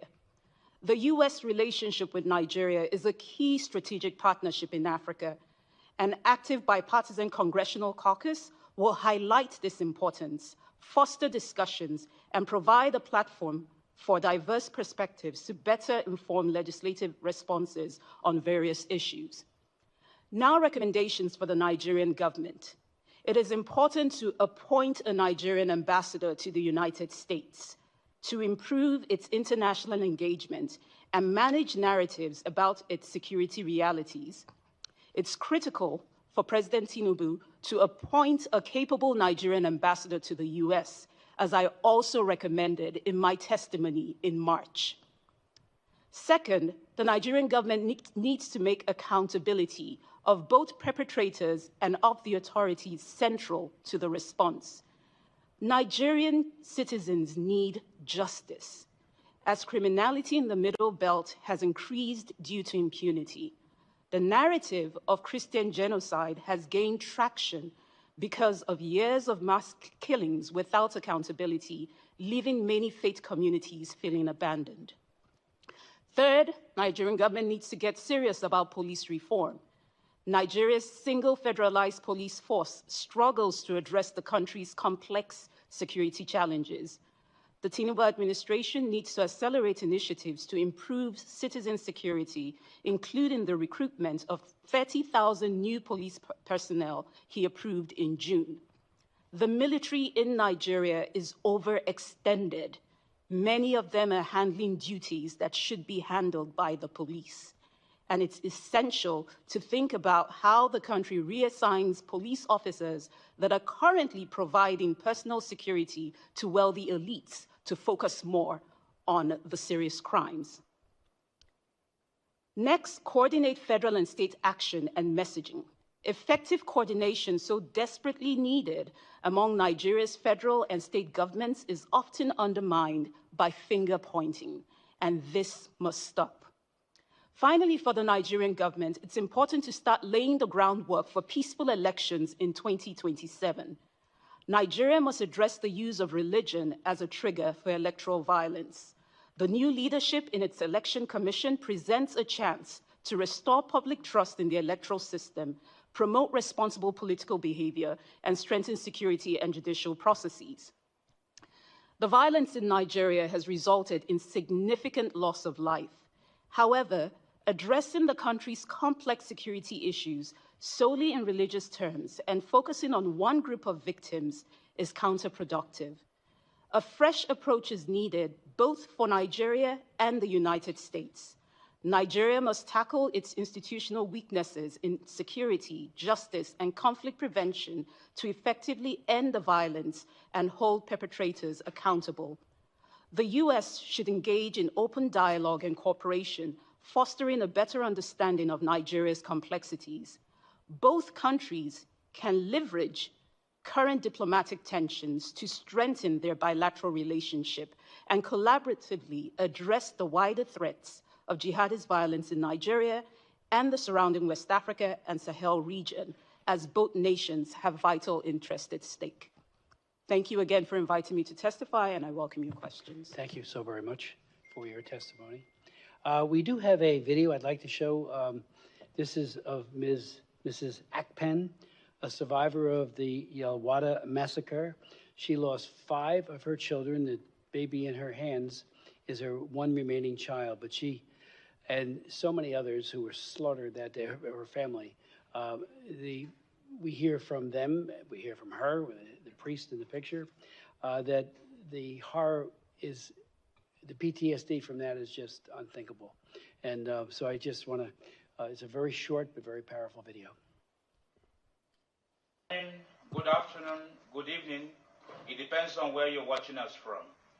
I am Reverend Father Philip Apple, the coordinator of the Foundation for Justice, Development and Peace, FJDP, of the Catholic Diocese of Makurdi, Benue State, here in Nigeria. I am here with one of the survivors of the Yelwada massacre of 13th of June 2025 here in Nigeria, where we lost over 200 lives in a single night. So she is here to be witness as one of the survivors of that grave attack. So we'll listen to her.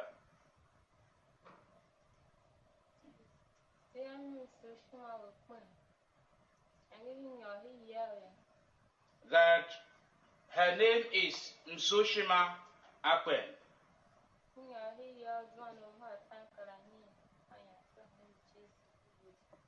That when they went into sleep that fateful night, around 9 p.m., the Fulani terrorists attacked them where they were sleeping.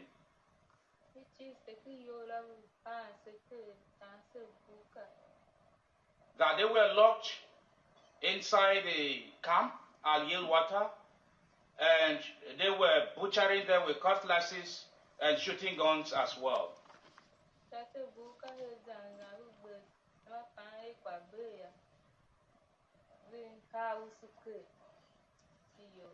When they thought all had finished at some point in time, they poured petrol on the building, and most of them, majority of them, were set ablaze.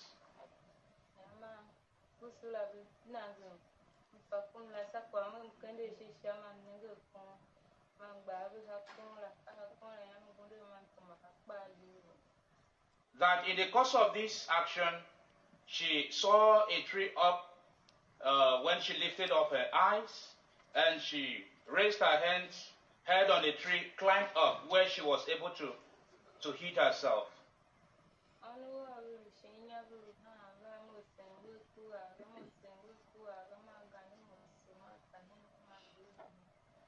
That her 5 children that she left below were crying, and in her presence, they were being slaughtered by the terrorists. Okay.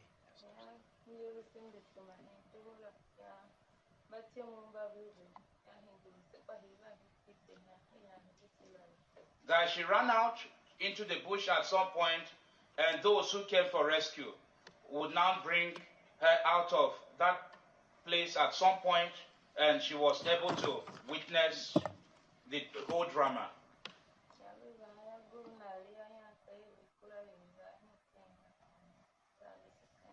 And when the people came, they were now relocated to a new camp. So thank you very much. This is the much we can receive from Msoshima Akpen. God bless you. Thank you very much. And we now go to questions. Let me just ask, on one of my trips to Nigeria, I did visit the Fusion Center, which there was a great deal of cooperation beginning. And I mentioned that our ambassador, Mike Waltz, to the United Nations was actually deployed there as a Green Beret and part of a special forces training component. There was a great hesitancy on the part of our government to engage that to the degree that would really make a difference. And I'll tell you what they told me. They said that they were worried about the applying the Leahy law so that we do not fund or train human rights violators. So believing that, I actually asked, I had a hearing, and Ed Royce did a hearing on the full committee, and we asked the Undersecretary of State under the Obama administration how many Nigerians could be trained. And she said, matter of factly, half. We don't need half, but a large number, half would be, that could be trained in counterinsurgency. They wanted night vision goggles, they wanted intel to track down Boko Haram and these other then emerging groups, ISIS West Africa, for example, and it never really materialized the way it could have. Now, one of the hopes I have, and we hope many of us have, coming out of this, will be that there will be a renewed effort to, again, support human rights trained people, men and women who are not accused. And certainly, that is a very difficult thing to prove one way or the other. The Leahy law is very hard to implement. And I sat through an actual session with a Foreign Service officer in Abuja as he went through names, and just to get a sense of how robust the effort is. Very, very hard to do. But again, so many can be trained. And I think what we are hoping will come out of this, in addition to a whole lot of other things, is a very highly trained counterinsurgency force that will take it to Boko Haram, the Fulani terrorists, and others. I note that just today, there's a report that just came out that the president is not going to a G20 meeting, and he's deploying additional people to a place where there were killings in Kawara. And I hope they're realizing we're not kidding in the United States. The President of the United States is absolutely committed to this. Marco Rubio is as well, and right on down. And what are we doing? We want to help, as I said earlier, those who are at risk, those who are dying, those like that wonderful woman we just saw a moment ago who lost 5 of her children. We don't want that to happen anymore. And, you know, I do believe that the art of the possible, when you have a will, when you have a focus, you can have great achievements for peace. And that's the hope here. So last night, and I know that my colleagues also had meetings with this high-level delegation, and ours went for almost 2 hours. And I said, think of us as partners. You know, yes, we do have the ability to levy sanctions, and you may not like it, but we're doing it because we care about the people in your country that are being slaughtered, both Christians and Muslims. So your thoughts on really getting this cooperation off the ground?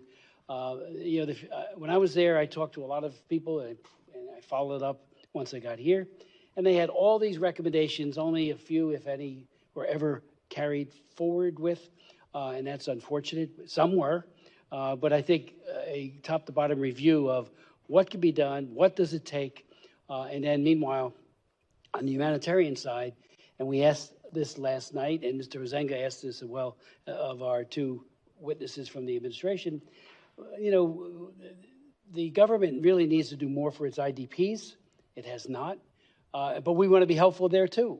Making sure that food, medicine, shelter is available to them. So the IDP camps that I've been in were awful. One was an old hotel that was just, makeshift turned into an IDP, and that was probably one of the better ones. So your thoughts on that, on really helping Nigeria to help themselves? Well, I think that that is important. That's the way to tackle this problem once and for all. I think that President Trump has instilled at least some political will on behalf of the government to, within the government of Nigeria, to take some action. And it's absolutely essential to do this, both because religious freedom is a pillar of U.S. foreign policy. It's in compliance with the International Religious Freedom Act, which requires the president to review every foreign country to decide whether or not to designate it as a CPC, and that annually, and the year is ending, so it was appropriate that President Trump do that again. It's going to help alleviate just unfathomable human suffering, as we've seen in that mother's eyes today, to halt Nigeria's descent into failed state status and avert possible civil war, and not to deepen the spread of terror across West Africa. It's absolutely essential that Nigeria's government start engaging in the security of its own people. And again, there has been some willingness, political will, to fight the terror groups in the north, but there hasn't been any prosecution, so far successful prosecution, of any one from the Fulani militias at all. So I think that's... Just say that again for emphasis. There has not been with the Fulani militias. Yeah. Efforts to. So there hasn't been, and then that is, I think, more of a police work, and warfare is very different now. There's human intelligence is getting rarer and rarer. There's drone intelligence and other forms of technological methods. But I think that it's actually a relatively easy problem to solve, relatively. And it should start with that, and simultaneously actually work on the and help locate Leah Sharibu, you mentioned, and the Chibok schoolgirls that are still enslaved. You mentioned, Mr. Chairman, that there was intelligence sharing in the past, but nothing happened. I think that was a prime case of that, and that should be pursued. and can be pursued, again, fairly easily with modern technology. And it should happen across the country, including in the north. There should be cooperation and work on the terror groups and sealing the border and sharing our experience with that. President Trump's been very good with that. And we have a lot to impart. And if the government of Nigeria is willing, I think it would benefit all of us and the region. Thank you very much. I think, consecutive U.S. administrations have defined or described the relationship with Nigeria as one of its most important on the continent. And even though that relationship has been complicated with, periods of friction, I think this moment that we find ourselves in seems as if all things have aligned. And there is an opportunity now for both the U.S. and Nigeria to come to the table to reset that relationship, especially given the fact that citizens across the board in Nigeria, every data point you look at, there's overwhelming acknowledgement that the levels of insecurity in the country are unacceptable.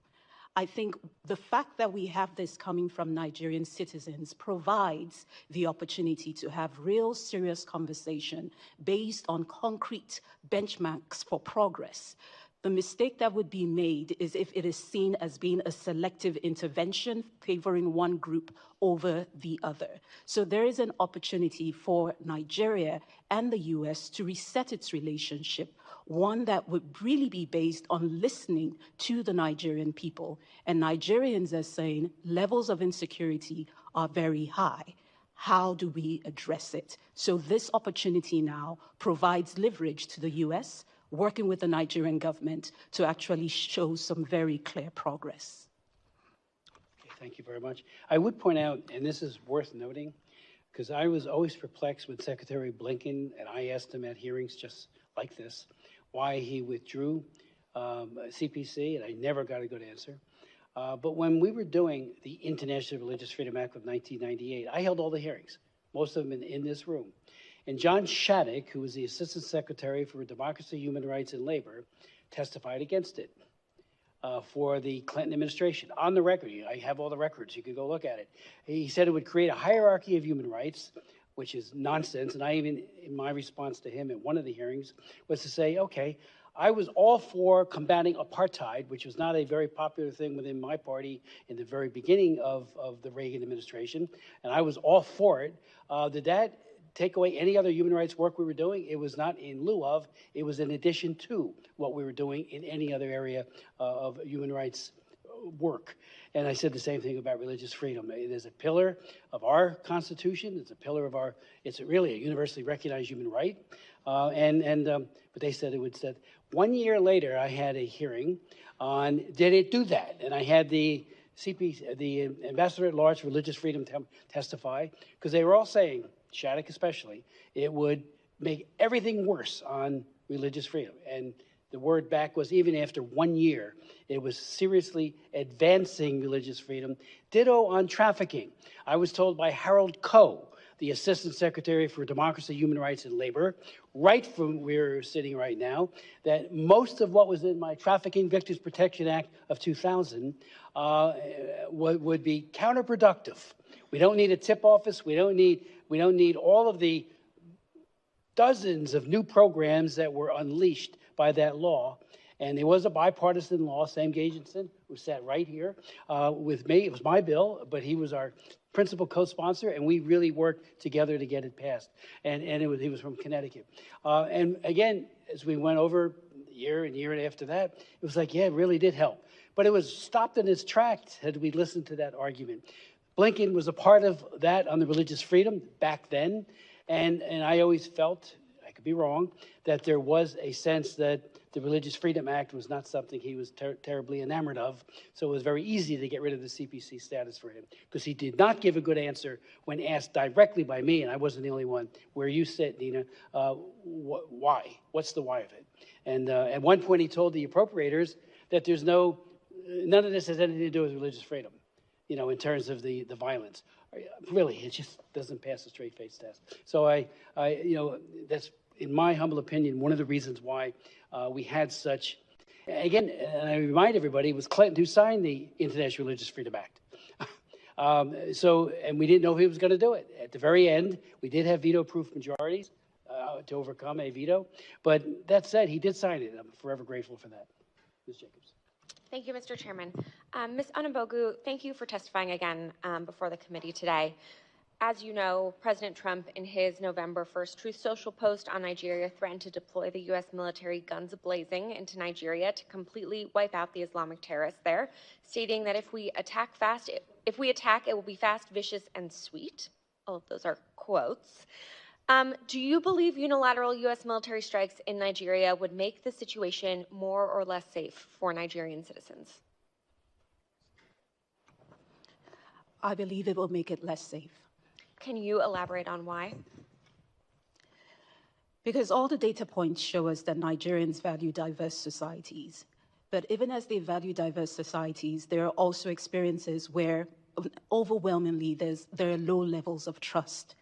Already just from the threats that have been made, we're already seeing, especially if you go on social media, people basically forming camps and basically coming up with different conspiracy theories about what is feeding the threats that have been made by the president. So I think it's important to understand the complexities of Nigeria and understand how fragile things are in the environment, and that for years you've actually had members of the political class that have actually manipulated that public mistrust to gain power. So at this point, you hear people forming different camps and making different statements and building different conspiracy theories. I think overwhelmingly Nigerians value unity, and the conversations that are happening now are not good for Nigeria's social cohesion.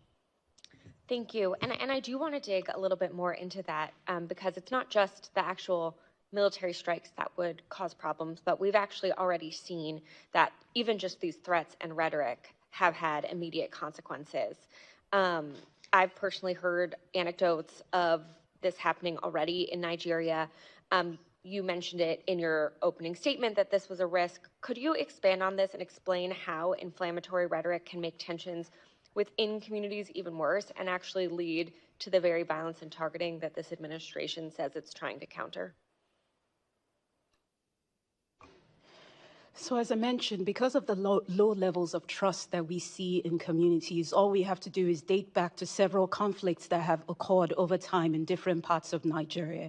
And we've seen how some of them have been driven by conspiracy theories or hearsays.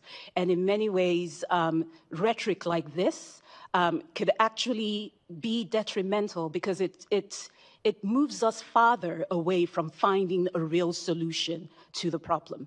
All we have to do is just look at over the last few weeks since the threats were made and to just listen to all the different conversations and discussions happening. None of them have actually come out with real solutions from the side of the Nigerian government or from civil society or the international community. Everyone is all focused on what has been said. So it moves us farther from finding solutions, and especially in environments like those in the middle belt, where we've seen protracted conflicts. Time and time again, as you engage in these communities, you realize that while people live together, there are very low levels of trust. And it's extremely important that we keep that in mind, because very little things can inflame tensions that already exist in the country.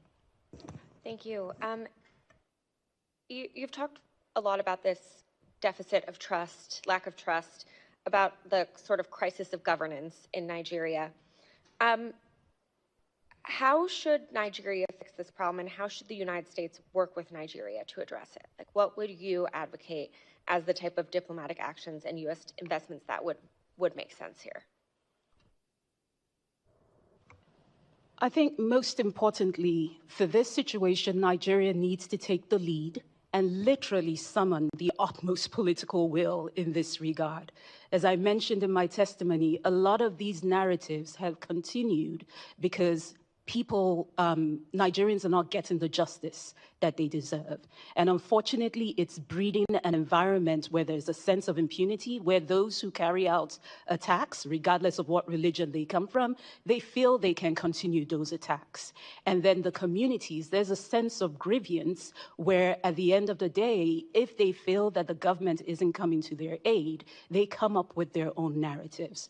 So at the end of the day, there needs to be an acknowledgement on the part of the Nigerian government. Nigeria needs to take the lead. Nigerian leaders need to summon the political will and work with their allies and partners, such as the United States, to be able to address this violence. You know, at the end of the day, we may put out numbers there and talk about the numbers of victims, but it's important for us to put a face to these numbers. The violence has gone on for so long in Nigeria.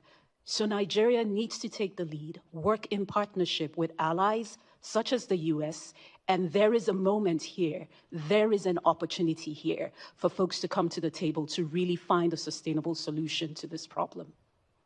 Thank you. I yield back. Mr. Moore. Thank you, Mr. Chairman. Thank you very much. And Ms. Shea, appreciate you highlighting the issue of the disarmament of Fulani militants. I think that certainly would be one of these solutions. Obviously, there's not a singular one. It's a multifaceted problem that's going on here in different regions of the country, and there's a lot of complexities to it. But as we've heard, I think, a couple times here, and I do agree with, there is an opportunity here for the Nigerian government to strengthen, deepen, and broaden their relationship with the United States if they will do that in coordination and cooperation with the United States government. When I met with the delegation, as Mr. Smith met with them as well, that was one of the messages that I gave to them, is that there is an opportunity here, but you're going to have to take that opportunity. And I am very hopeful that they will do that, because myself and Chairman Smith and President Trump, we've had enough of this. This cannot continue to go on in the manner that it has, and it now has the president's attention. And I do agree that, you know, you get all this kind of information flying around out here that many times is not helpful. I recently saw the foreign minister was in some interview, I think it was Piers Morgan, and it was the same thing when they came here and some of us spoke to them, just disputing these numbers, right? I think the foreign minister said in the last 5 years, there's only 177 Christians have been killed. I don't think there's anybody that believes that, right? And I don't think that it's necessarily constructive on their part to try to downplay what's happening here. But Ms. Shea, I'd ask you, how do you think about the differences, though, in between some of these statistics that have been reported? Obviously, have non-governmental organizations that, it seems to me, have robust on-the-ground informational networks, and those offered by the Nigerian government. How do we have such a huge disparity in the numbers in between what we're saying, or what some of these groups on the ground are saying, and then the foreign minister saying there's 177 Christians killed in the entire country of Nigeria over the last 5 years? That which is just hard to believe. It seems that number was achieved likely in just the last couple months, but please. Yes, you're right. It's huge disparity, and assuming it's not just propaganda, one of the reasons why there is a range of numbers for any particular event is that precisely because the government doesn't do any police work. So there's no one that comes in to prevent it, or to, during its occurrence, to stop it, or in the immediate aftermath. So the witnesses have fled for their lives. There's chaos. There's destruction everywhere. The evidence has been tampered with or been deteriorated by the time people come along. It's very hard for the local pastors and priests who are the ones there taking the body counts, helping the survivors. It's very difficult for them to do that job and at the same time do documentation. They do it as best as they can, but the numbers are far larger than that foreign minister is saying. I also want to say that I think that President Trump's designation of CPC has been extremely important. He has gotten the attention of the government of Nigeria. We've heard that there's a high-level delegation in Washington today discussing this with the United States. I met with them yesterday. Yeah, so I think that this has been a very beneficial exercise thus far. We'll see how it plays out. Yeah, I think you're right on that. And we've heard several people mention early warning systems, and I do agree with that. I think that those can be helpful. But I do want to highlight a case that just happened recently in the Plateau State. We had a pastor there who had warned the Nigerian government and said, we are under imminent threat. We're going to face an attack if you all don't send some forces here in the next 24 hours. We need help. Please come here and help us. The Nigerian government not only ignored it, they literally put out a press release about it, calling it fake news and hyperbole and being overblown. Well, 13 people lost their lives the next day. 13 people murdered. Christians murdered.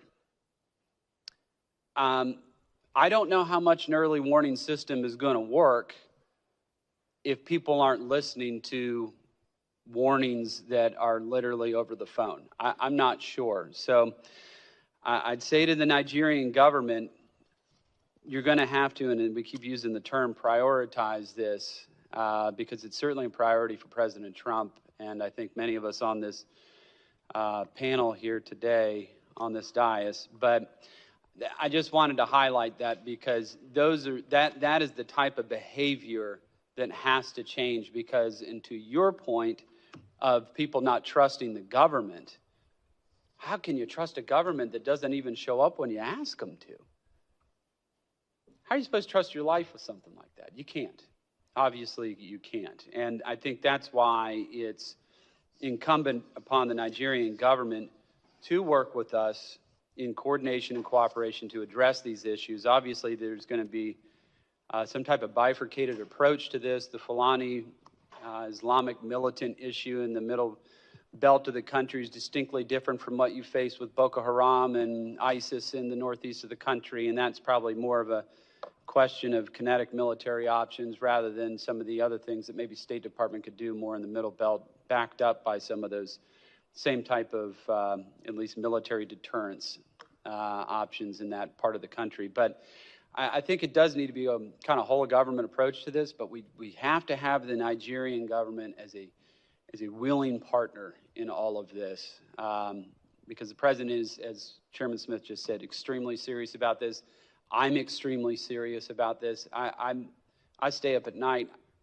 It's hard to sleep sometimes thinking about this, and I pray about it every single night, just thinking about, my own brothers and sisters in Christ in that country just getting murdered for the profession of their faith, our Lord and Savior, Jesus Christ. So it is absolutely heartbreaking. But I do want to thank the chairman again for convening this hearing, as he has over the many years and been working to advocate for people of Nigeria. Thank you, Mr. Chairman. Yield back. Very much, Mr. Moore, and thank you for your leadership. Mr. Jackson. Thank you, Chairman. Thank you for your leadership. To Mr. Anagbe, what do you see as the primary drivers of religious freedom violations in Nigeria? And secondly, what are the political, economic, social, and historical factors that exacerbate the situation? Thank you, Congressman. I really think it's a mix of factors here that we're looking at. A mix of factors here. And as I mentioned in my testimony, at a core of this are failures of governance. there needs to be an opportunity to address the governance deficits that we see across the board in Nigeria at every level. And I think sometimes when we look at this issue, it's also important because we haven't been able to take a look at it from a whole of government, from a holistic point of view. It's important for us to understand what are the areas that really encompass more institutional weaknesses, and then what are the areas that are plainly just a lack of political will. And so I think, again, as I had mentioned earlier in my earlier response, there is an opportunity here to actually begin to identify what are the areas, what are the institutional weaknesses that exist within the Nigerian system that allow or enable the environment for the violation of religious freedoms. And then what are the instances where it's just plain old lack of political will. Once we're able to do that, then you'll be able to identify a proper solution to a problem. Right now, we haven't been able to identify a proper solution. And this is why these conflicts are protracted and they've continued time and time again. Well, thank you so much. It's also very peculiar. I'd like for it to be noted in the record as we look forward to the great works of the continent and Africa as it marches and rises towards 2050, where 25% of the world's population will be of African descent. And this country, the United States, seems to talk down to African people. Historically, I would say that the United States is a very generous nation, and in some ways the most generous nation, but has the most peculiar cruelty towards the African continent, and it must be confronted about its legacy. The second thing is we are right now in a hostile environment with the Republic of South Africa and Nigeria, the nation's two most populous countries, if you will, or certainly two most prosperous countries that should be dealt with. I have another question for you. Based on your experience, which types of U.S. government programs or initiatives have been past or present, have been most effective in promoting religious freedom and interfaith dialogue in Nigeria? Thank you very much for that question. And for several years, I actually worked specifically in the Middle Belt on these types of community security initiatives. And we've seen local level peace building initiatives where communities have been able to, and most importantly, as a community led by the communities, they've been able to put in place early warning systems, and beyond those early warning systems, moving a step further to ensure early response. Because, as has already been pointed out, it's of no use if people are able to raise an alarm and no response comes through. So over the years, we've seen some successful low-level peace-building programs across the Middle Belt, community-led peace-building programs. We've also seen programs that have included religious leaders from both faiths, particularly in places like Kaduna, in Adamawa, in Benue, in Plateau State. We've seen interfaith mediation councils where Muslims and Christian leaders have been able to come together to work closely with their communities. Those types of initiatives we've seen have been very successful. Last question I would have for you. In its effort to dismantle the USAID program, the Trump administration terminated a USAID program called Partner that supported peace-building efforts to northern and north-central Nigeria. The $2 million project helped to strengthen the country's early warning and security response systems and provide training for local leaders, including religious leaders, on conflict mitigation strategies. This project, amongst others, it helped to provide local leaders with mechanisms to alert law enforcement to possible conflicts before it happens. Partner also helped facilitate communications between farmer and herder, community leaders, often individuals from different religious backgrounds, in an attempt to bridge the gap between the two groups. Ms. Arungbu, what are some of these early warning signs of conflict? How would you describe the drivers of conflict in northern and central Nigeria? And to what extent do you assess these stem from religious and climate and resource competition? As I said, the mix of these drivers, it's a mix. and they're complex. And that's where I say, as you look at violence or as you look at a specific conflict, it's important to understand that there might be some conflicts, or there are conflicts that are specifically driven by religion. And there are some other conflicts that may have specific drivers.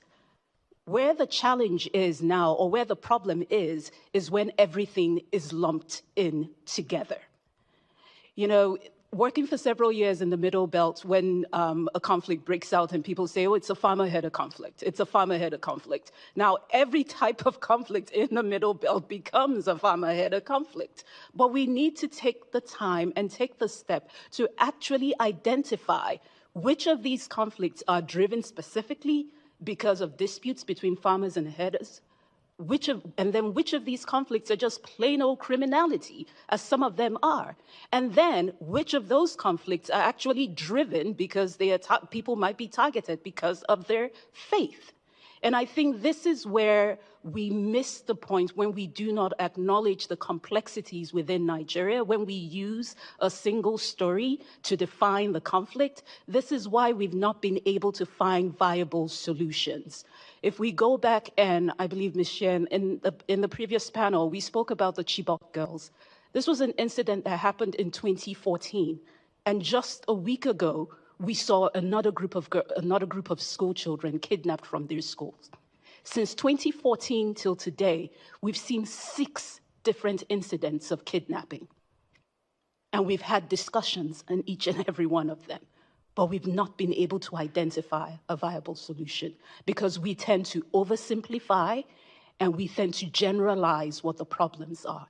But for every conflict that happens in Nigeria, there are specific drivers, and we have to be able to take the time to identify what the root cause is of each specific conflict for us to be able to develop a sustainable solution. And thank you so much for your testimony. I yield back, Mr. Chairman. Mr. Jackson. Mr. Stutzman. Thank you, Mr. Chairman, and thank you both for being here. Consecutive administrations here in the United States have viewed Nigeria as an important partner in West Africa. But I would say that our relationship has been less than perfect. Just last year, the Nigerian government wrongly detained Tigran Gambarian, a U.S. citizen and former IRS agent, for 9 months on trumped-up charges of money laundering and tax evasion.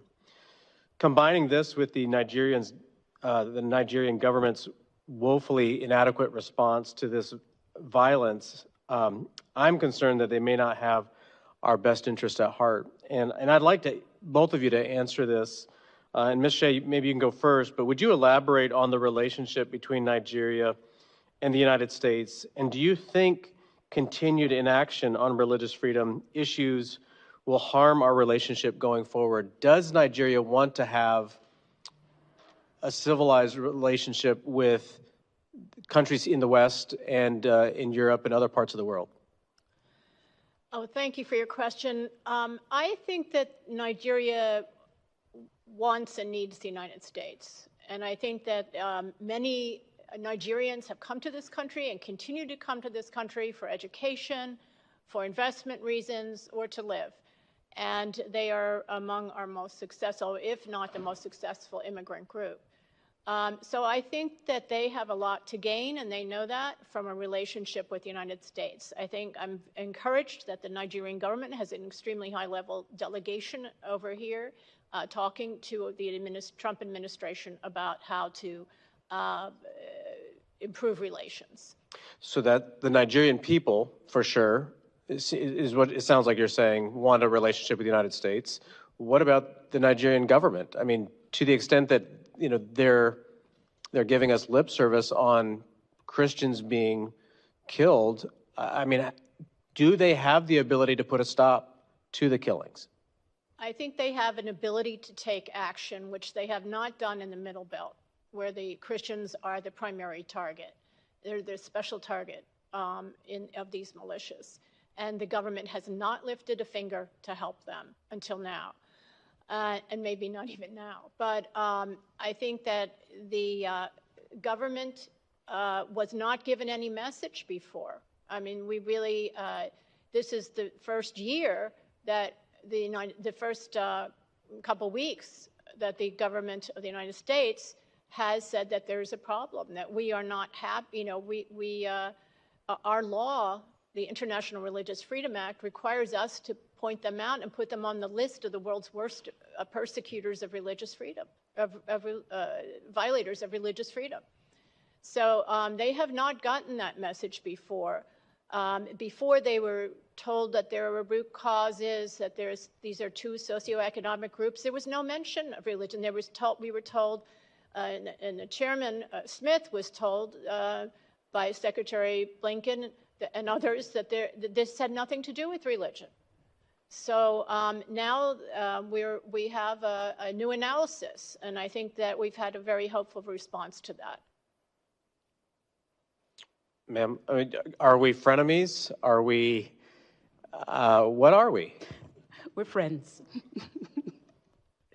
And I'm sorry, I actually missed your original question, if you could repeat. Yeah, I'm just asking, you know, could you elaborate on the relationship between Nigeria and the United States? And do you think that continued inaction on religious freedom issues will harm our relationship going forward? Does Nigeria, are they hearing the messages that are coming from our president, from the United States, about the concern of genocide? And not just, I mean, I realize there's people that are being killed that are both, you know, Christian and non-Christian, but that this sort of violence is just cannot be tolerated. Well, if they weren't hearing it before, they're definitely hearing it now. And I think, as I've mentioned before, there is an opportunity, and an opportunity that should not be missed in the way we convey as the U.S. how we want to work with Nigeria on this issue. The framing of the engagement really matters, and I think this is where we have to be, the U.S. has to be strategic in its partnership. The partnership with Nigeria, as you rightfully mentioned, is one of our most important partnerships on the continent. As was mentioned, by 2050, the population of Nigeria will surpass the population of the United States.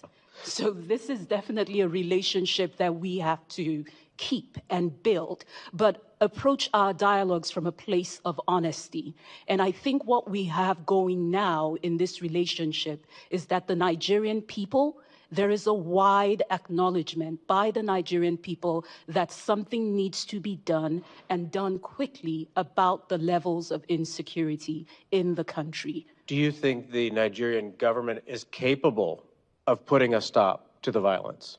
And then this is where I say that with the Nigerian government actually looking at where the inefficiencies lie or where the weaknesses are within its institutional capacity. And I think this is where, again, being able to differentiate what are institutional weaknesses and then what is just plain lack of political will. Yeah. And I think there needs to be an admittance of where the areas of weakness lie. And there are some clear areas of I agree. And I think they should, if they can't handle it, they should be willing to ask the international community for help. I mean, you know, we should all be standing for life, no matter where at in the world. Thank you. I'll yield back. Thank you. As we close, I just want to make a point. The U.S. Commission on International Religious Freedom, in their report, says that Nigeria's government has continued to forcibly close camps hosting displaced Christians who fled violence by Boko Haram, despite persistent security concerns in their communities of origin. That is a deep concern, and we're appealing to the country, to the government, I should say, of Nigeria, to rectify that. I also would point out that, you know, there's without objection, I would ask that ask unanimous consent that a op-ed that's in National Review by Maureen Ferguson and Asif Mahmoud be included. The title is Nigerian Girls Are Being Kidnapped. Islamic terrorists have inflicted a decade of religiously motivated violence on Christian women and girls. I would note parenthetically that according to Amnesty International, April 2024, that over 1,700 children have been abducted since 2014, since the Chibok girls incident, 17 cases of mass abduction. But it's interesting that this piece that was written, this op-ed, and without objection, it'll be part of the record. Maureen Ferguson was appointed to the commission by Mike Johnson, the speaker. Asif Mahmoud was appointed by Hakeem Jeffries.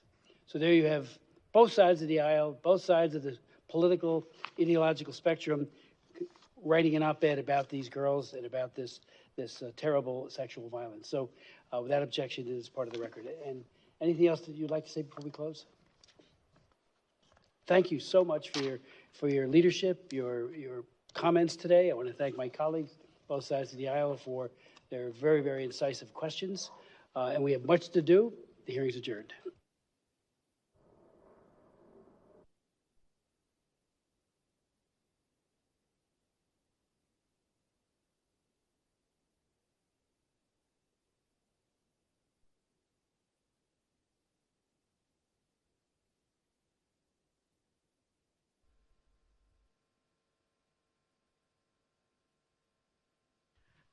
This is Channels Television. You've been watching our live coverage of the U.S. Congress public hearing on the designation of Nigeria as a country of particular concern by U.S. President Donald Trump. Please stay tuned as we continue with our other programming for the day.